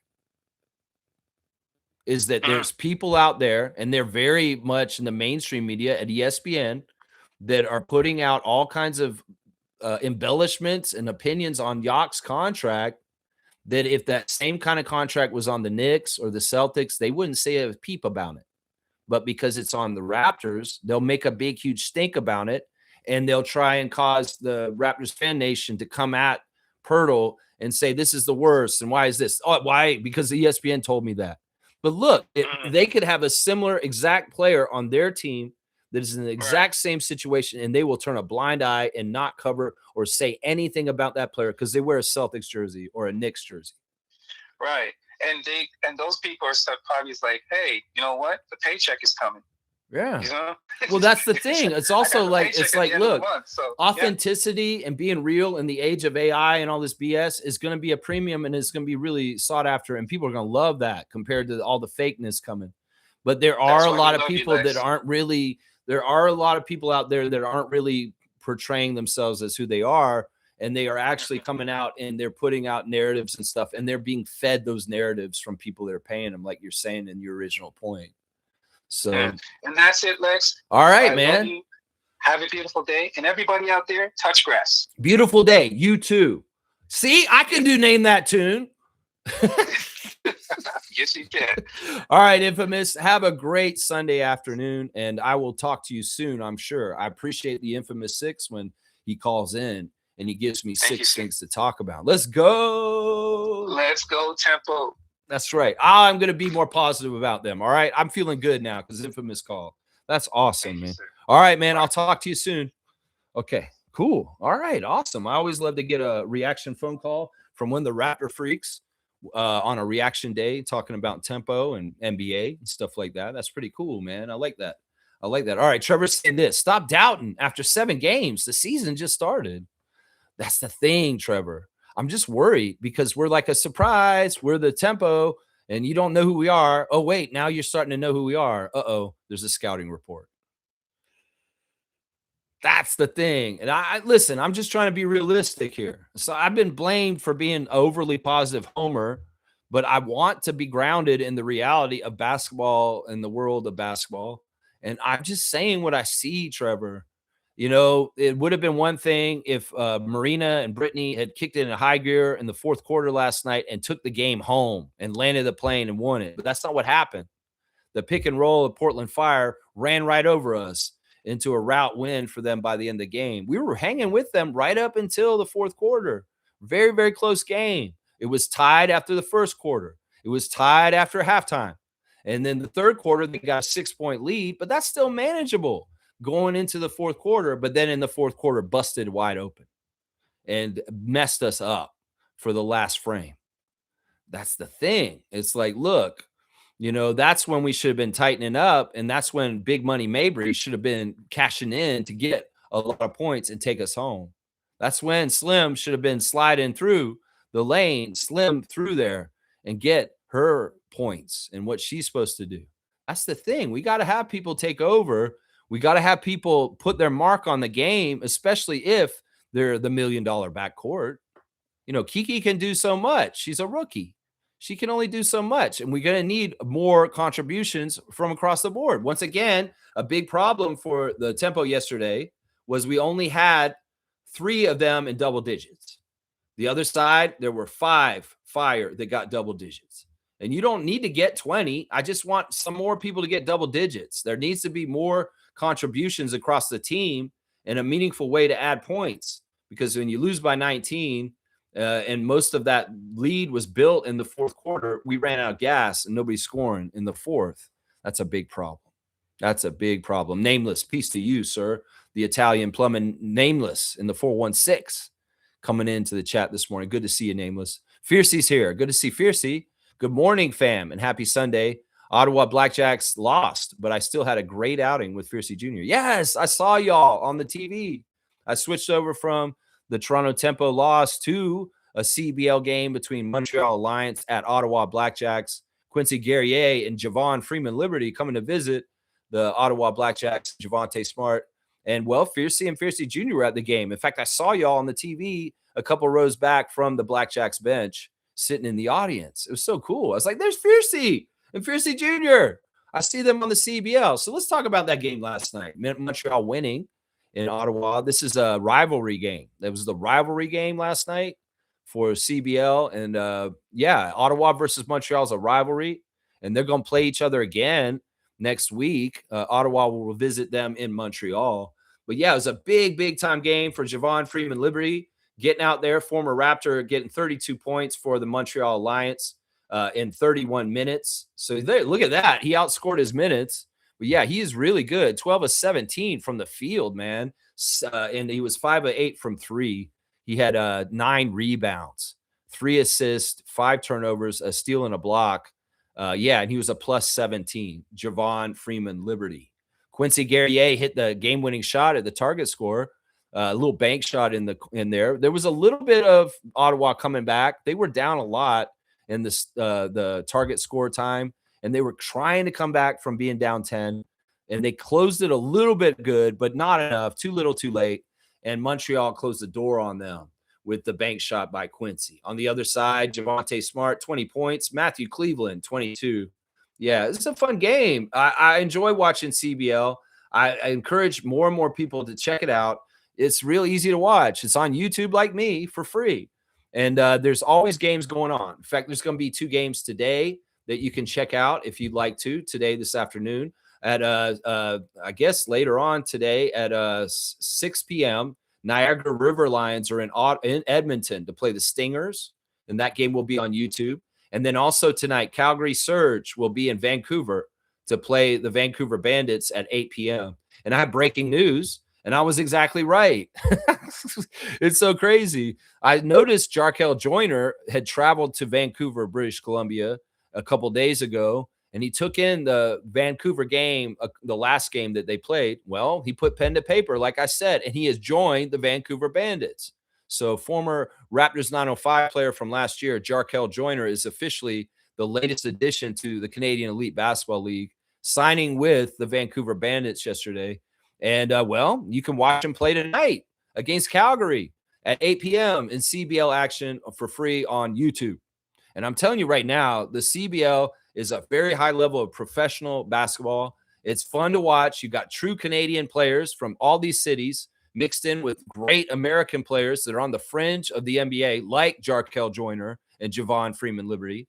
And every kind of highlight that you love from the NBA, as far as buzzer beaters, alley-oops, crazy three-point shots, crazy handles where you're breaking ankles, all kinds of different fun plays. You get it all in the Canadian Elite Basketball League also. You can get those great highlights. And I'm telling you right now, this is not an ordinary pickup game. These are very high-level professional basketball players that play in the CBL. And the product and the gloss is truly elite because the graphics are high level, the games and the referees, the announcers, everything, the in-crowd experience, everything is a high level on the Canadian Elite Basketball League. So let's have pride in it here in Canada, and let's support this league. And if you're out in a place like Vancouver or Edmonton tonight, and you can get down to the arena, come on down and check out great basketball action in your neck of the woods, professional basketball across Canada in the major cities. Yeah, Jarkel Joyner, welcome. I sent him a message. I say, man, this league is fun, man. You're going to have a good time. Why not get paid to play basketball in the summer in Canada and when the weather is real nice and the snow is gone? Jarkel Joyner. I'll see you in Scarborough when you come play the Shooting Stars. Yeah, I'll be yelling at him. I'll say, Jarkel, Raptors 905, let's go. That's right. It's cool. I love it. And Fiercey was enjoying CBL action in person last night herself with her daughter. That's right. That's right. She was able to watch the Tempo game. Yeah, it was tough. It was a tough game to watch. Kareem's saying the Tempo is ahead of schedule. Let's not get it twisted. They may have been for a time being, but there's no guarantees on anything. If there's anything that I know, Kareem Thomas, from the Raptors expansion story, is the second year can be worse than the first year. That's what I'll just say right there, KT. Is like, if there's anything that I've learned from the Toronto Raptors expansion story, is the second year, which was probably the worst year in Raptors franchise history, can be worse than the first year. So there's no guarantees of anything. You can say they're ahead of schedule. What is the schedule, bro? What have they done? They've won 3 games. They've lost 4. I'm not trying to be a negative ninny. I'm just being real here. And we can't just be all rose-colored glasses here, y'all.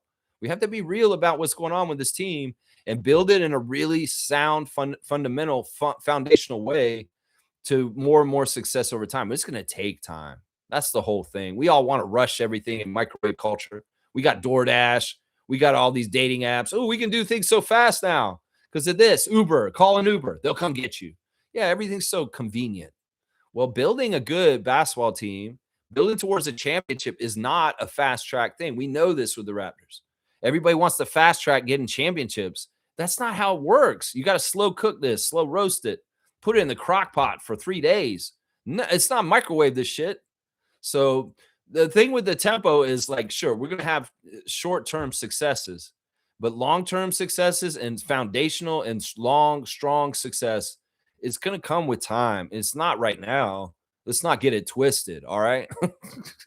Fiercely saying this game this morning, the third quarter is where we lost the game. I will say we have a problem in defending the paint and allowing them to score. Also, some players have size but lose the rebound battle.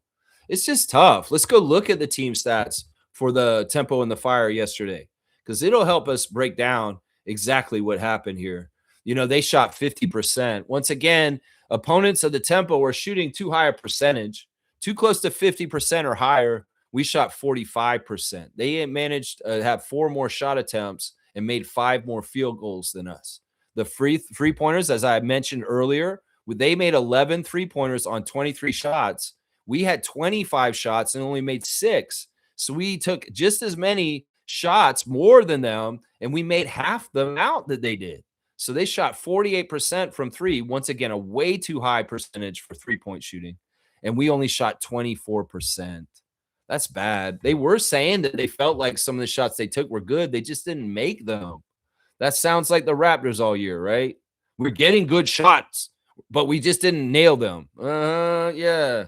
That's the thing about relying on outside shooting. Some nights you'll have it, some nights you won't. That's it. Free throw shooting, they continued pretty good free throw shooting, although the Fire shot better at the free throw line than them. 86% for the Fire, 78% for the Tempo, which is not bad. They've been 80 to 90% most of this year so far. Rebounding, 33 rebounds for the Fire, 29 for us. This is the big, huge part right here was the turnovers. Assist to turnover ratio for the Tempo, 19 assists with 17 turnovers. And the Fire got 28 points off of turnovers in this game. That's a huge bad stat right there. We turned the ball over. Now, some of it wasn't careless turnovers. It was offensive fouls once again. These turnovers that are counted, like the 17, some of those are very much offensive fouls, bumping into people, bumping somebody. There was one play where Condé just was running off of giving the ball to somebody, and she just ran over a player who just got in the way late. Yeah, late. What's her name? Carla Late. She was in the way. She's just standing there, and they were just running the same place, but somehow Charles Watson called a foul on Maria Condé. She didn't even have the ball. She's just trying to get out of the way, and she called an offensive foul. They called an offensive foul on her. It's bullshit like that. But those 17 turnovers turned into 28 points for the Fire and a 19-point win. You know what I'm saying? Their assist to turnover ratio was 24 to 14. That's almost 2 to 1. That's way better than what ours was. Fast break points, 16 points for us on fast break. Sandy did say that was one of the bright spots for us on offense was the ability for us to get out and transition and try and get some quick, easy points in a fast break. You know, points in the paint, 44 for them, 42 for us. That's actually kind of even considering the size discrepancy. So, yeah, they even masked the fouls. Like, they ended up giving one more foul to the Fire. And I don't know, the foul calls on us were much more timely and devastating when they happened for us because they were killing offensive possessions for us, and we were losing the ball and giving the ball up to them in turnover. That's what those offensive fouls were so insidious for. I mean, there was foul trouble for our players too, to a degree. I mean, that's another thing we've been getting in trouble with is having a couple people in foul trouble where they have to come out of the game, like Marina Mabry. You know, Marina got in some foul trouble and she had to exit the game early at a couple times. So, yeah, let's see. Kareem's saying, I actually want to see a Knicks OKC final. Knicks will get humbled. That would be great. You're describing something that I would enjoy. I mean, I think it's inevitable that the Knicks will get to the finals at this point. The Cavs just don't have it.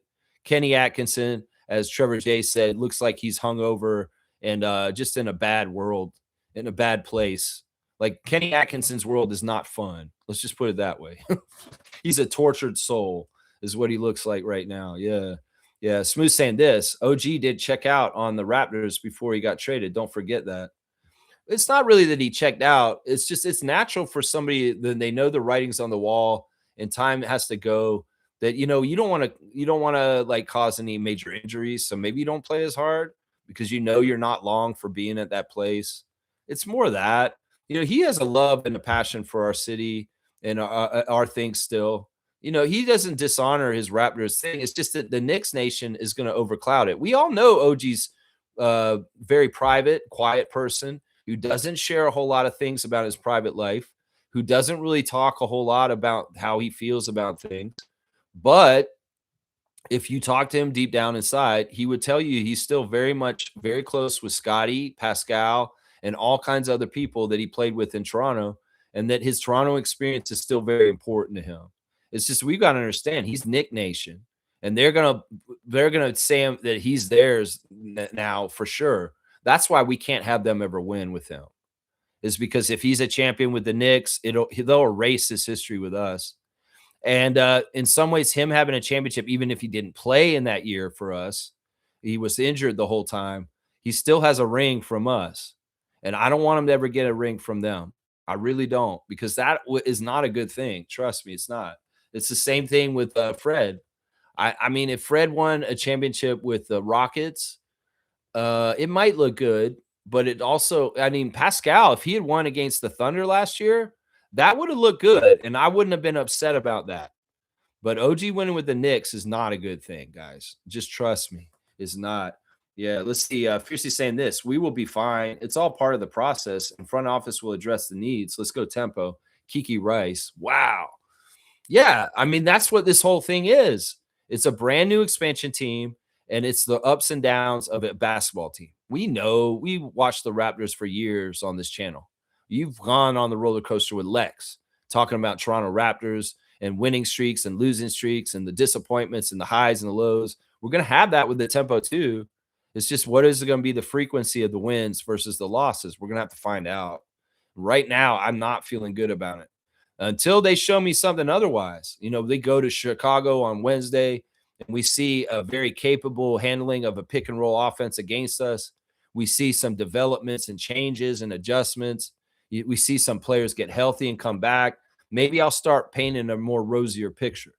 But right now, where we're at in current state and me taking an analysis of the current affairs of the tempo, we're in trouble right now.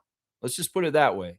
And I'm just trying to be real. Until I gather more evidence that says something more positive, I will say something more positive then. But it's just looking at what happened yesterday is not good. It's dismaying, honestly. It's dismaying. It's not good. It's not good. Let's go.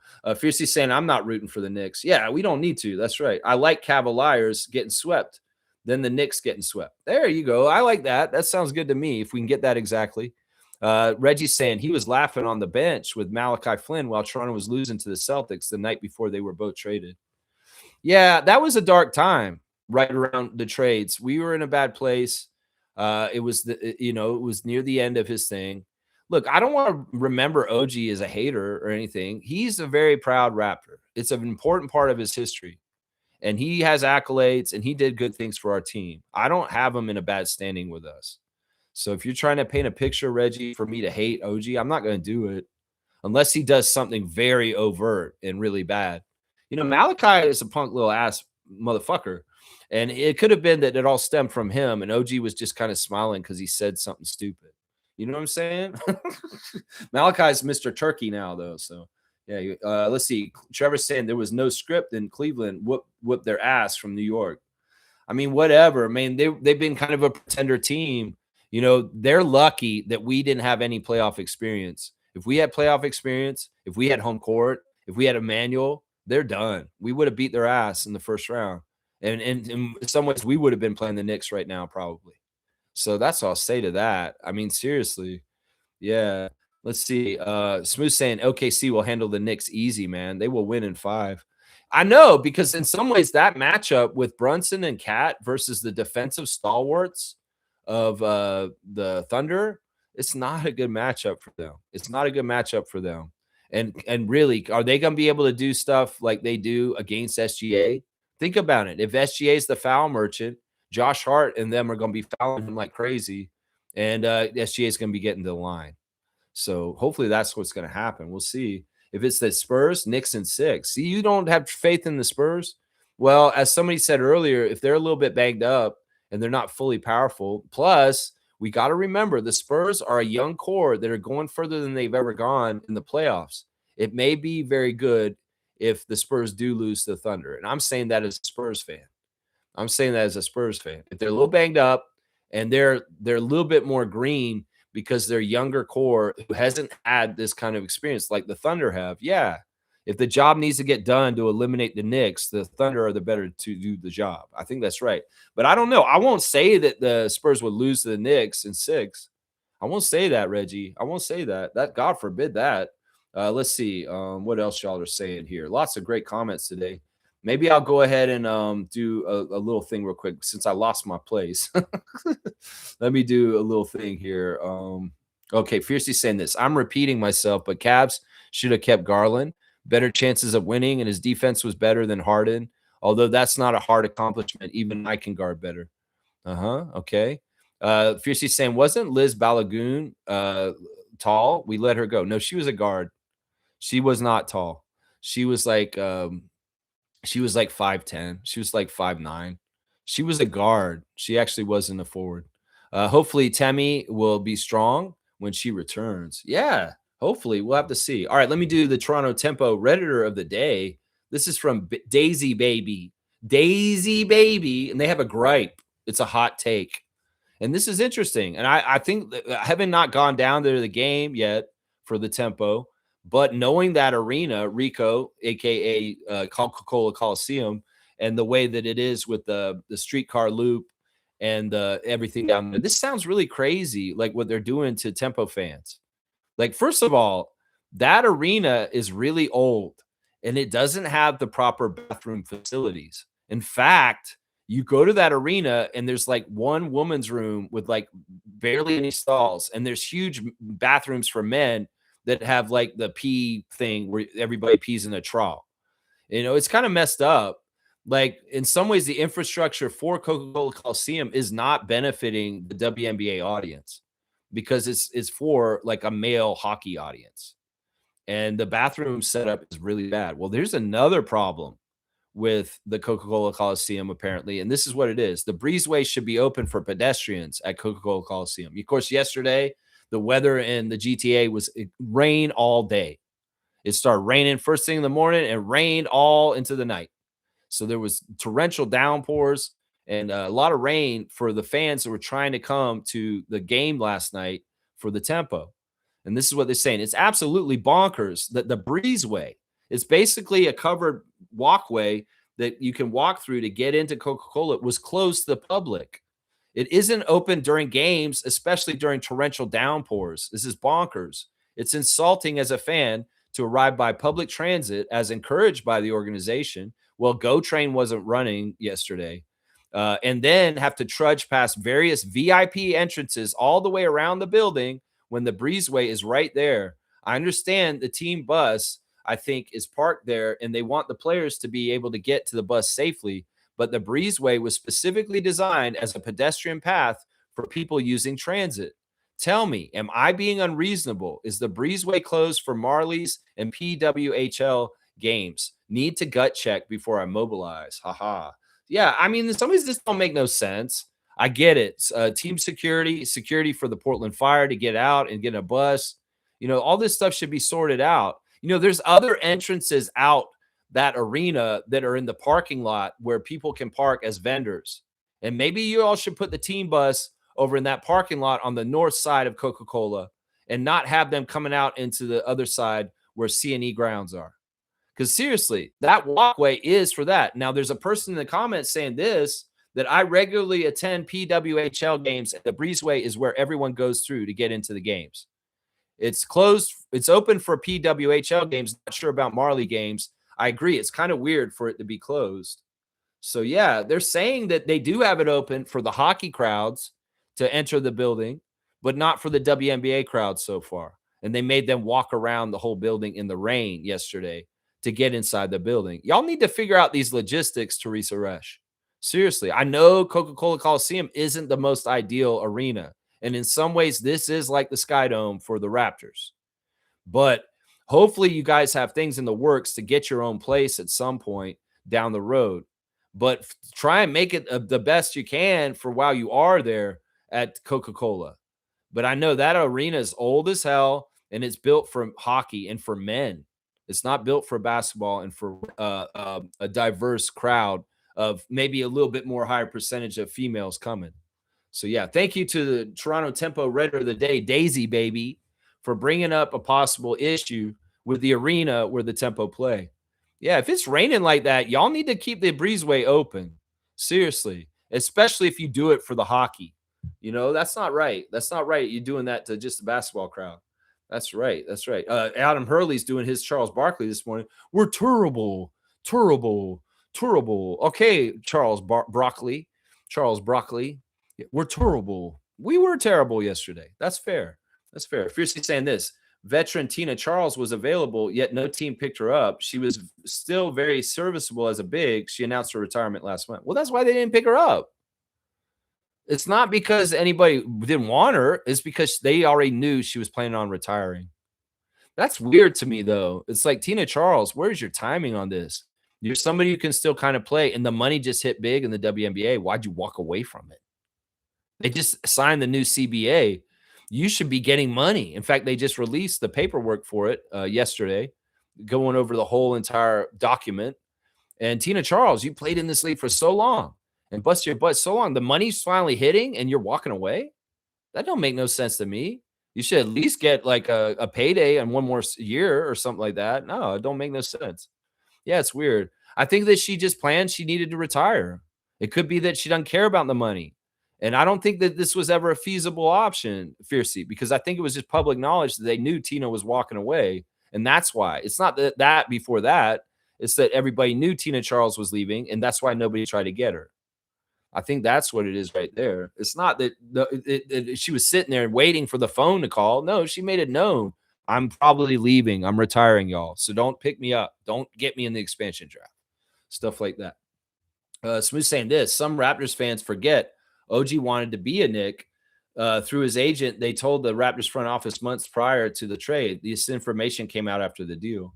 Either way, listen, what are you trying to do, Reggie?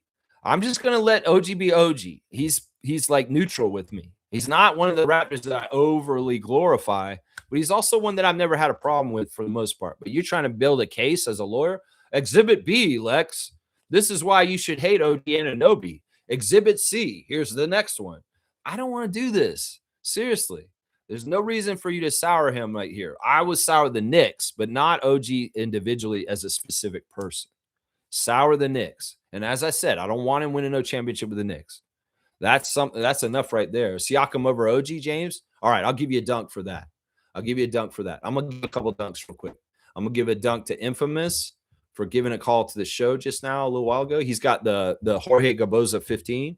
And I'm going to give a dunk to Raptor Freak James for saying he values Siakam over OG Anunoby. All right, you got the RJ9, James. You got the RJ9. That's right. Reggie saying, so people saying Toronto made a mistake. When a guy doesn't want to be on the team anymore, it's mutually best for parting. Listen, everybody, all right.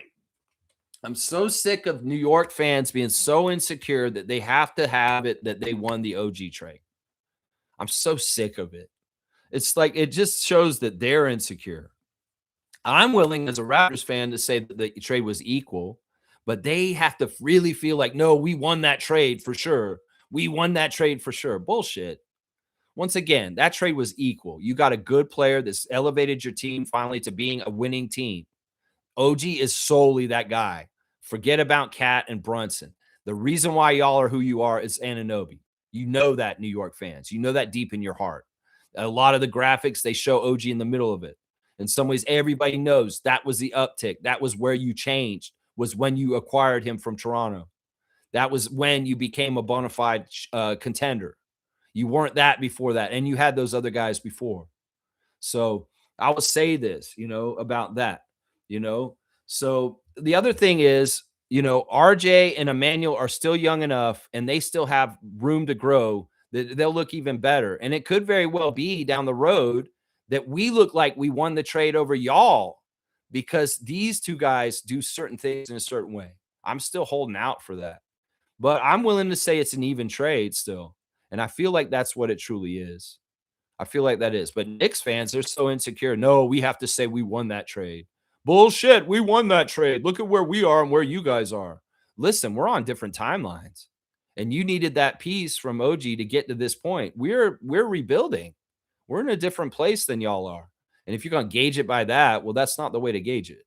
Trust me. I mean, we got 2 quality starters, and you got 1 quality starter for that. And once again, I'll say it. If Malachi Flynn is the part of the trade that you got, you lost the deal. That's right. That's what I'll say right there. Smooth saying, who's a better player, Scotty or OG? Oh, Scotty by far. Scotty by far. And the reason why is Scotty's offense is the reason why is Scotty's character and the way he is, the way he's more passionate. Another big reason why Scotty Barnes is better than OG is he's a better leader. He's a more vocal leader. He jumps in that and thrives in it. He's more communicator. He's more involved in different ways, in the right ways than OG. OG's an enigma. OG's aloof. OG keeps himself. OG's not what Scotty is for the Raptors. OG could never be what Scotty is for the Raptors because it's not in his character. It's not in his personality. So, yeah, Scotty Barnes, by far, way better player than OG Anunoby. That's just the truth. They can both be on the all-defensive second team. And people can say, no, Nick's bias will say, oh, you're crazy. OG's way better than Scotty. No, you're kidding yourself. Trust me. You know you're kidding yourself because there's certain things that Scotty will do offensively that OG will never, ever do. And there's also certain leadership things that Scotty will do that OG will never, ever do. But everything that OG does, Scotty can do. That's true. Everything OG does, Scotty can do. And that's it right there, Smooth. That's it. That's right. If the Raptors had a brain fart and wanted to trade Barnes for OG, the Knicks would jump on that. Yeah, why do you even talk about this crazy shit? This is what it could have, should have, shit. I don't even want to speak this. Why do you make me say these stupid things out of my mouth? Fiercely saying this, just thought about what you said, Lex, in reference to Marina and getting the respect. It may be because of Precious crash outs and the refs are spiteful instead of maintaining professionalism. That could be part of it. That could be part of it because, there's, Marina has enemies. She does have enemies around the league. Obviously, her and Barker have a history because Barker really got up for playing against her. And she really, really wanted that matchup with Marina. And she was playing a really crazy kind of way against her. Her whole mentality was, I want to stop Mabry from doing anything on this court in any kind of good way. And Sarah was very successful to a degree in stymieing Marina in the second half.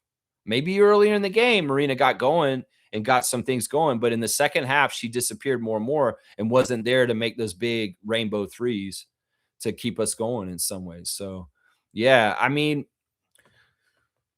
that's the thing. Sandy is probably a positive effect on the refs. She probably gets a lot of respect from her career and her accomplishments from the referees, but there may be some players on the team that actually do have negative respect with the refs, and that may be true with Marina.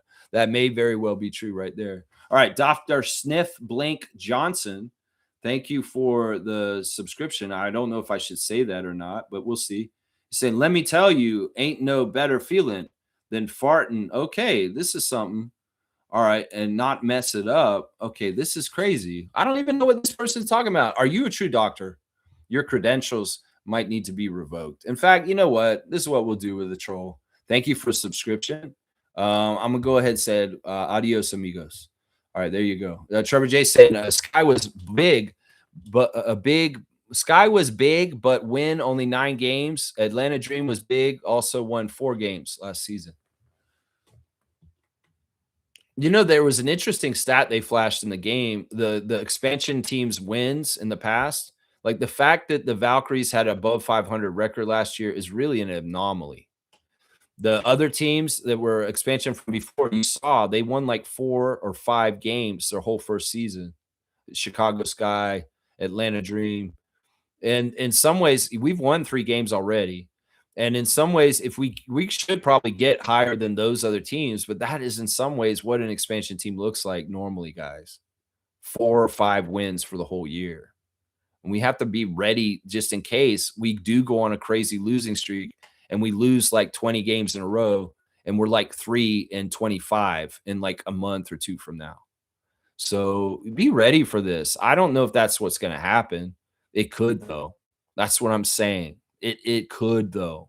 I want to believe that we're going to be all right and everything's going to work out somehow, some way. I trust Sandy. I got to learn to trust Monica and Eli as far as their front office and making the right moves. I trust them for their drafting and some of the personnel they got so far, but I do see a huge hole in this team that Wright Rogers has to address. And honestly, it's the same thing we've been crying out to Webster all year. Get another center, Bobby. Get another center, Bobby. Get a center, Monica. Get a center, Monica. You know, and Trace Jackson Davis, did that suffice? Mo Bamba for a hot minute. I mean, Bobby's doing what he can. And like I said, after this first season, the tempo will probably be getting a very good draft pick next year. And hopefully they can fill some of these big needs through the draft next year from getting a new college player that comes in very talented. In some ways, this is the perfect time for thinking this way in a franchise history. I'm like, don't rely on the draft to get better now as the Raptors 30 years in.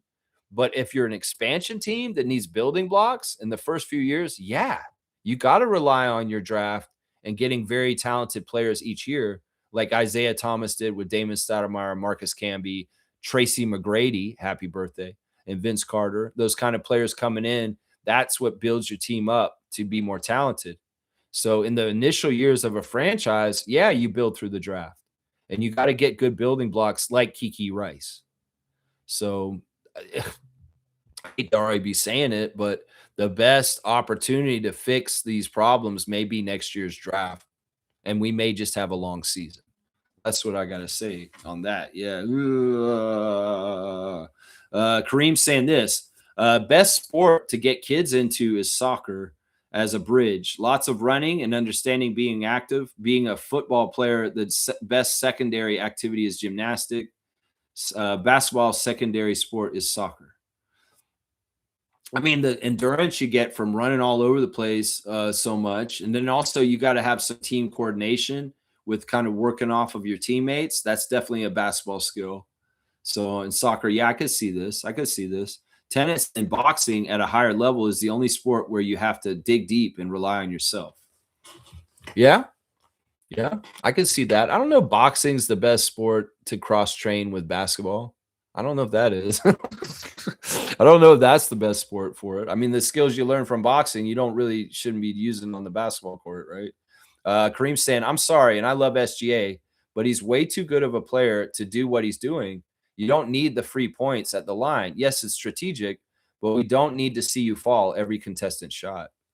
The thing I'll say about Shai Gilgeous-Alexander and what Mark Dagnall directs him to do, because we got to remember that the coach is telling him to do this too. It's not that he's doing this solely because he wants to. I mean, in some ways, you got to think about longevity and being able to play the full game and saving your breath and your energy. And sometimes taking those cheap little fouls and getting the foul line is easier than going through contact and making hard shots and using a lot of physical exertion to do it. That's part of it. That's part of the secret for the whole reason why players will be lazy and foul bait is because to score in a very tough way, like Scotty was doing in the playoffs, it takes a lot of energy. It takes a lot out of you. And, SGA is a very heavily relied on player that has to go the long haul for them. And in some ways, that's part of how he paces himself. Does that make sense? That's the way I look at it right there. That's right. Let's see. Chris saying Just for Laughs would have thrived more under Darko than Nurse. You talking about JFL? I think it's funny that JFL's in Montreal because that just makes sense, right? Just for Laughs was always held in Montreal, Canada, right? The comedy festival, Just for Laughs. Well, Javon Freeman Liberty plays for Montreal. So JFL is back in Montreal just for laughs. I was thinking about that yesterday. I was like, it is kind of cool that Freeman Liberty is on that team. The announcer for the game last night, I don't think she understood what his name was. She kept calling him Freeman. Well, Freeman made that shot. Oh, Freeman. No, it's not his first name. His name is not Freeman Liberty. Like his last name is Liberty and his first name is Freeman. No, he has a first name. His first name is Javon, and he's using two last names because the lady was calling the game on the CBL broadcast on YouTube, like, Freeman makes the shot. Freeman. I like Freeman. He's a good player. I'm like, his name's not Freeman. His name is Freeman Liberty. And if you're going to say his last name only, say Freeman Liberty, not Freeman, because that's not his full name. And if you think his first name is just Freeman, well, announcer, you better like learn better. His name is Javon. That was so weird. I was like, why is she calling him Freeman over and over again? I used to have a roommate named Freeman. Yeah, I used to have a roommate when I used to live in Little Italy near the neighborhood where Isabel Harrison was walking around yesterday, on Friday, actually. Yeah, I had a roommate named Freeman. It's not a normal, like, it's not a common first name, Freeman. Freeman, right? I don't know why she was calling him Freeman. Cool Cat saying this. Good morning, Raptor Freak family. I could not finish the fourth quarter. I was shocked that we were not winning this game. I was too. I really was. Perhaps first road trip messed with their body rhythm. At least Bridget Carleton had a dub for family. That was one of the nice bright spots. And that's why I wanted to orient the focus on this with the cover photo on Bridget, because she's Canadian content. She's Team Canada.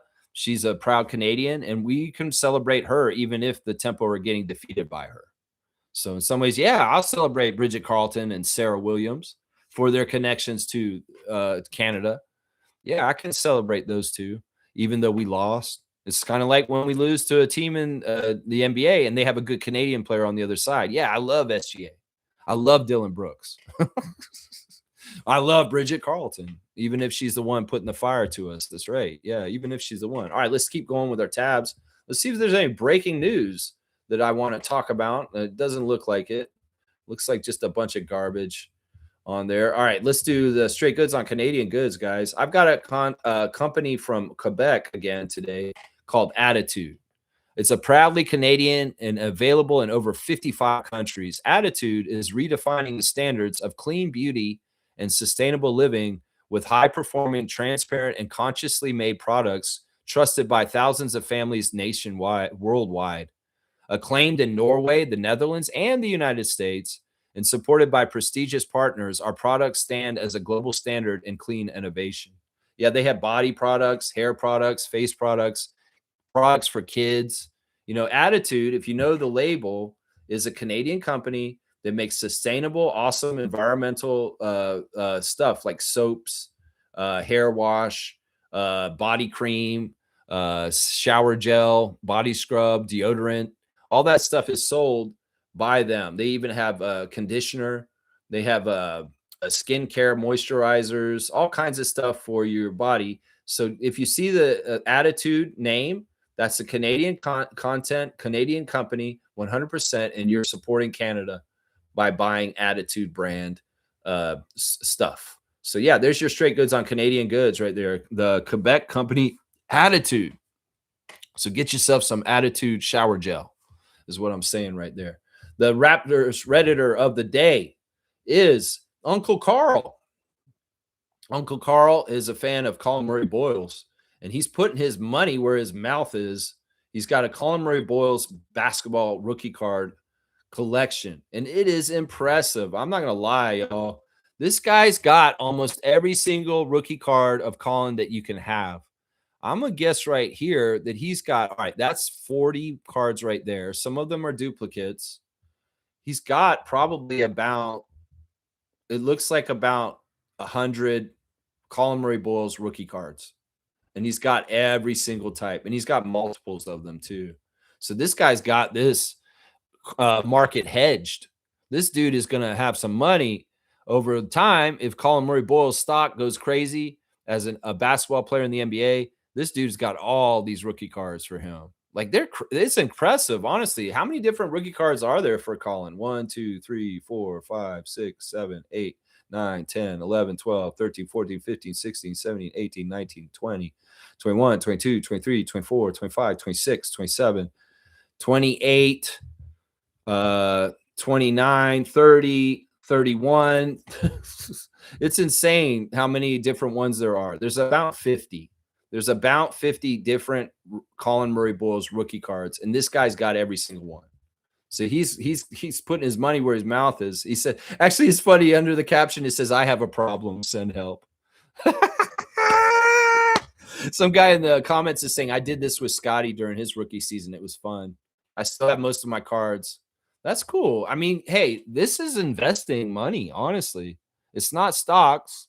It's not Bitcoin. It's basketball cards on the promise that the player that you like is going to be so huge that their rookie cards are going to blow up and be worth a lot of money. So there's nothing wrong with this, Uncle Carl. And thank you for sharing your Colin Murray-Boyles rookie card collection.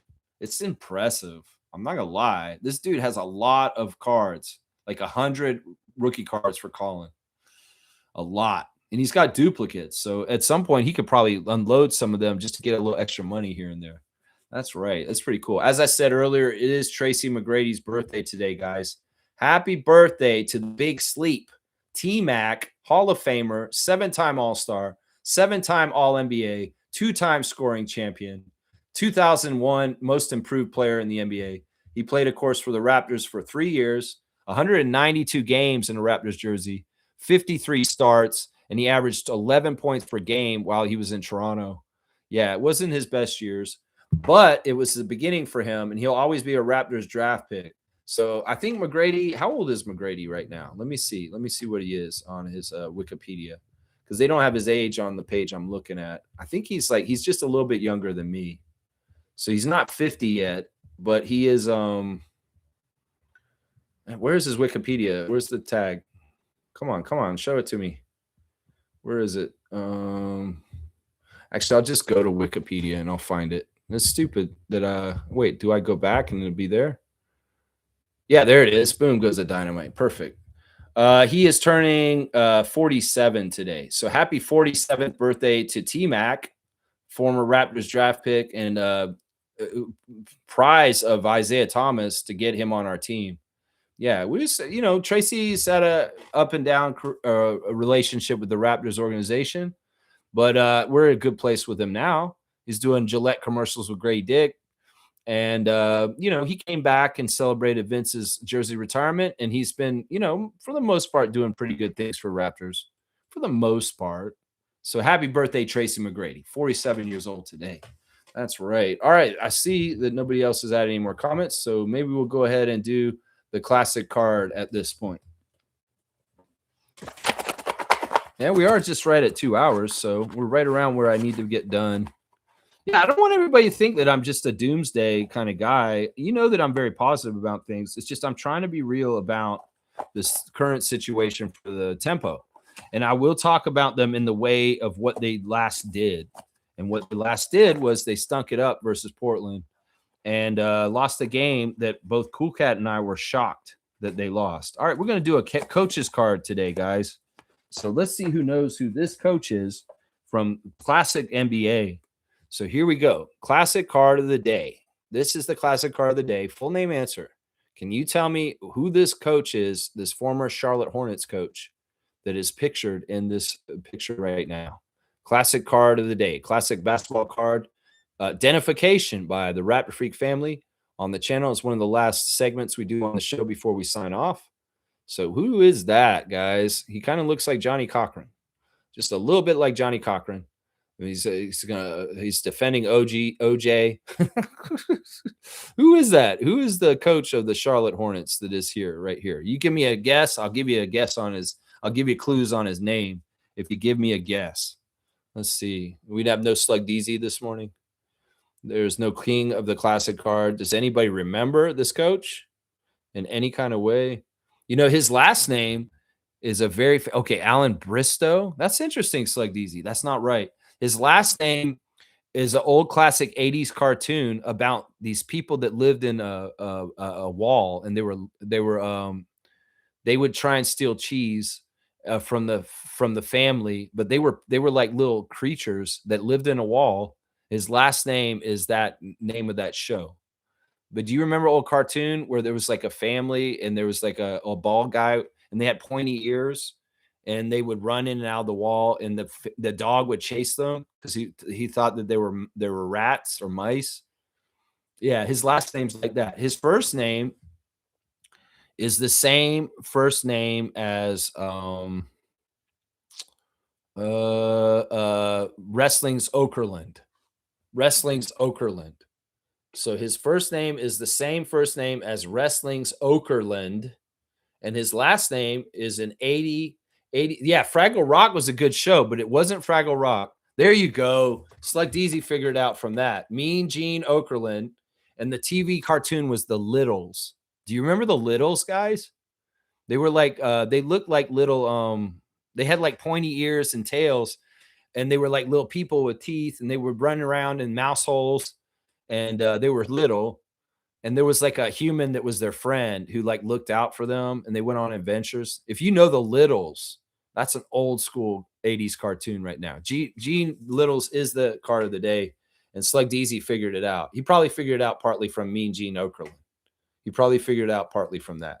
Yeah, Gene Littles, he was coach for the Hornets, and not in a very good period of time. I don't think he coached them he wasn't the coach when they were with Alonzo and Larry when they were winning stuff, was he? No, I want to think they had a different coach. Yeah, Gene Littles is the card, and it is the king of the classic card once again. Slug Deezy coming in to clean it up. Yeah, we are the Littles. That's how that song went. It's like, I see why you thought it was Fraggle Rock.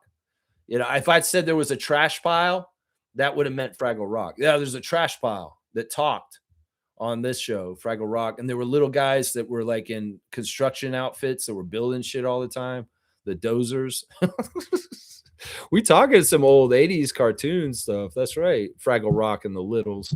That's right. Slug Deezy. I'm gonna give you 200 points for Gene Littles.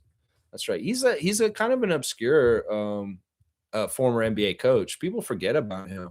All right, let's wrap it up. Unfortunately, the Tempo lost the Fire yesterday in the first ever matchup of these two teams against each other.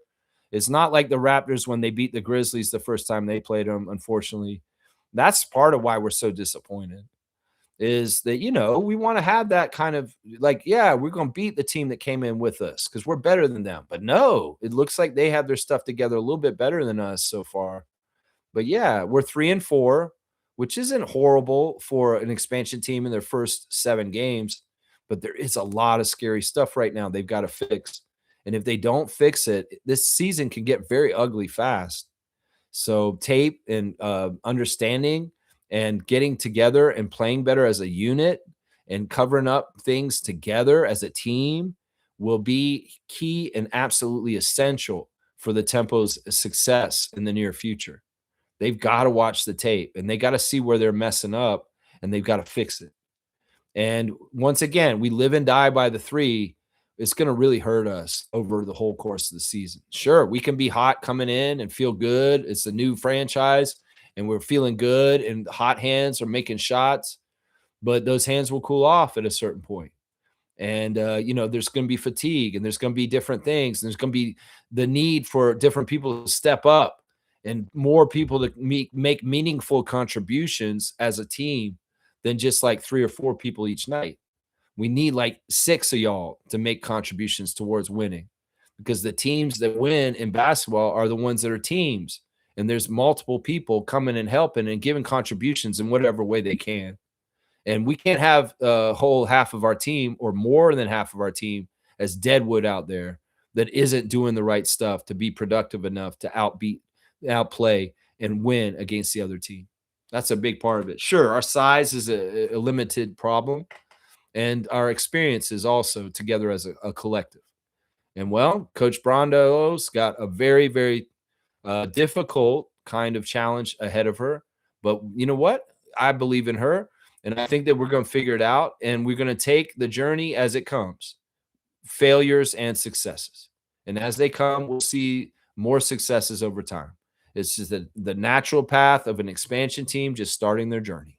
It's just part of it right there. Yeah. Stargate saying Fraggle Rock was Jim Henson, though. The cartoon came later. Yeah. No, I know. It was a Muppet show, like the Muppets and Sesame Street originally, but it was converted into a cartoon version of Fraggle Rock also later. Yeah, I guess in some ways that would have distinguished it from what I just said as it being a cartoon for the littles. Yeah. Yeah, I don't know. We're talking about 80s cartoons. Yeah, slow and low. Let yourself go. Slow and low. That is the tempo. All right, y'all. See y'all tomorrow. We got a Monday moment tomorrow. We'll celebrate a moment in the Raptors history. I'm gonna make a Raptors centric post tomorrow, and we have Tuesday trivia on Tuesday. So be ready for the trivia on Tuesday morning at 9:30. Show up and get some points for your Raptors Freak trivia score. Adriana is going to help me write those trivia again, and yeah, there may be some surprises with this trivia this week. So be ready for that. All right, I love you guys. Have a great Sunday. Let's go tempo. Hold your heads up high and do the work and get better. That's the best advice I can give you right now. That's right. Let's go tempo.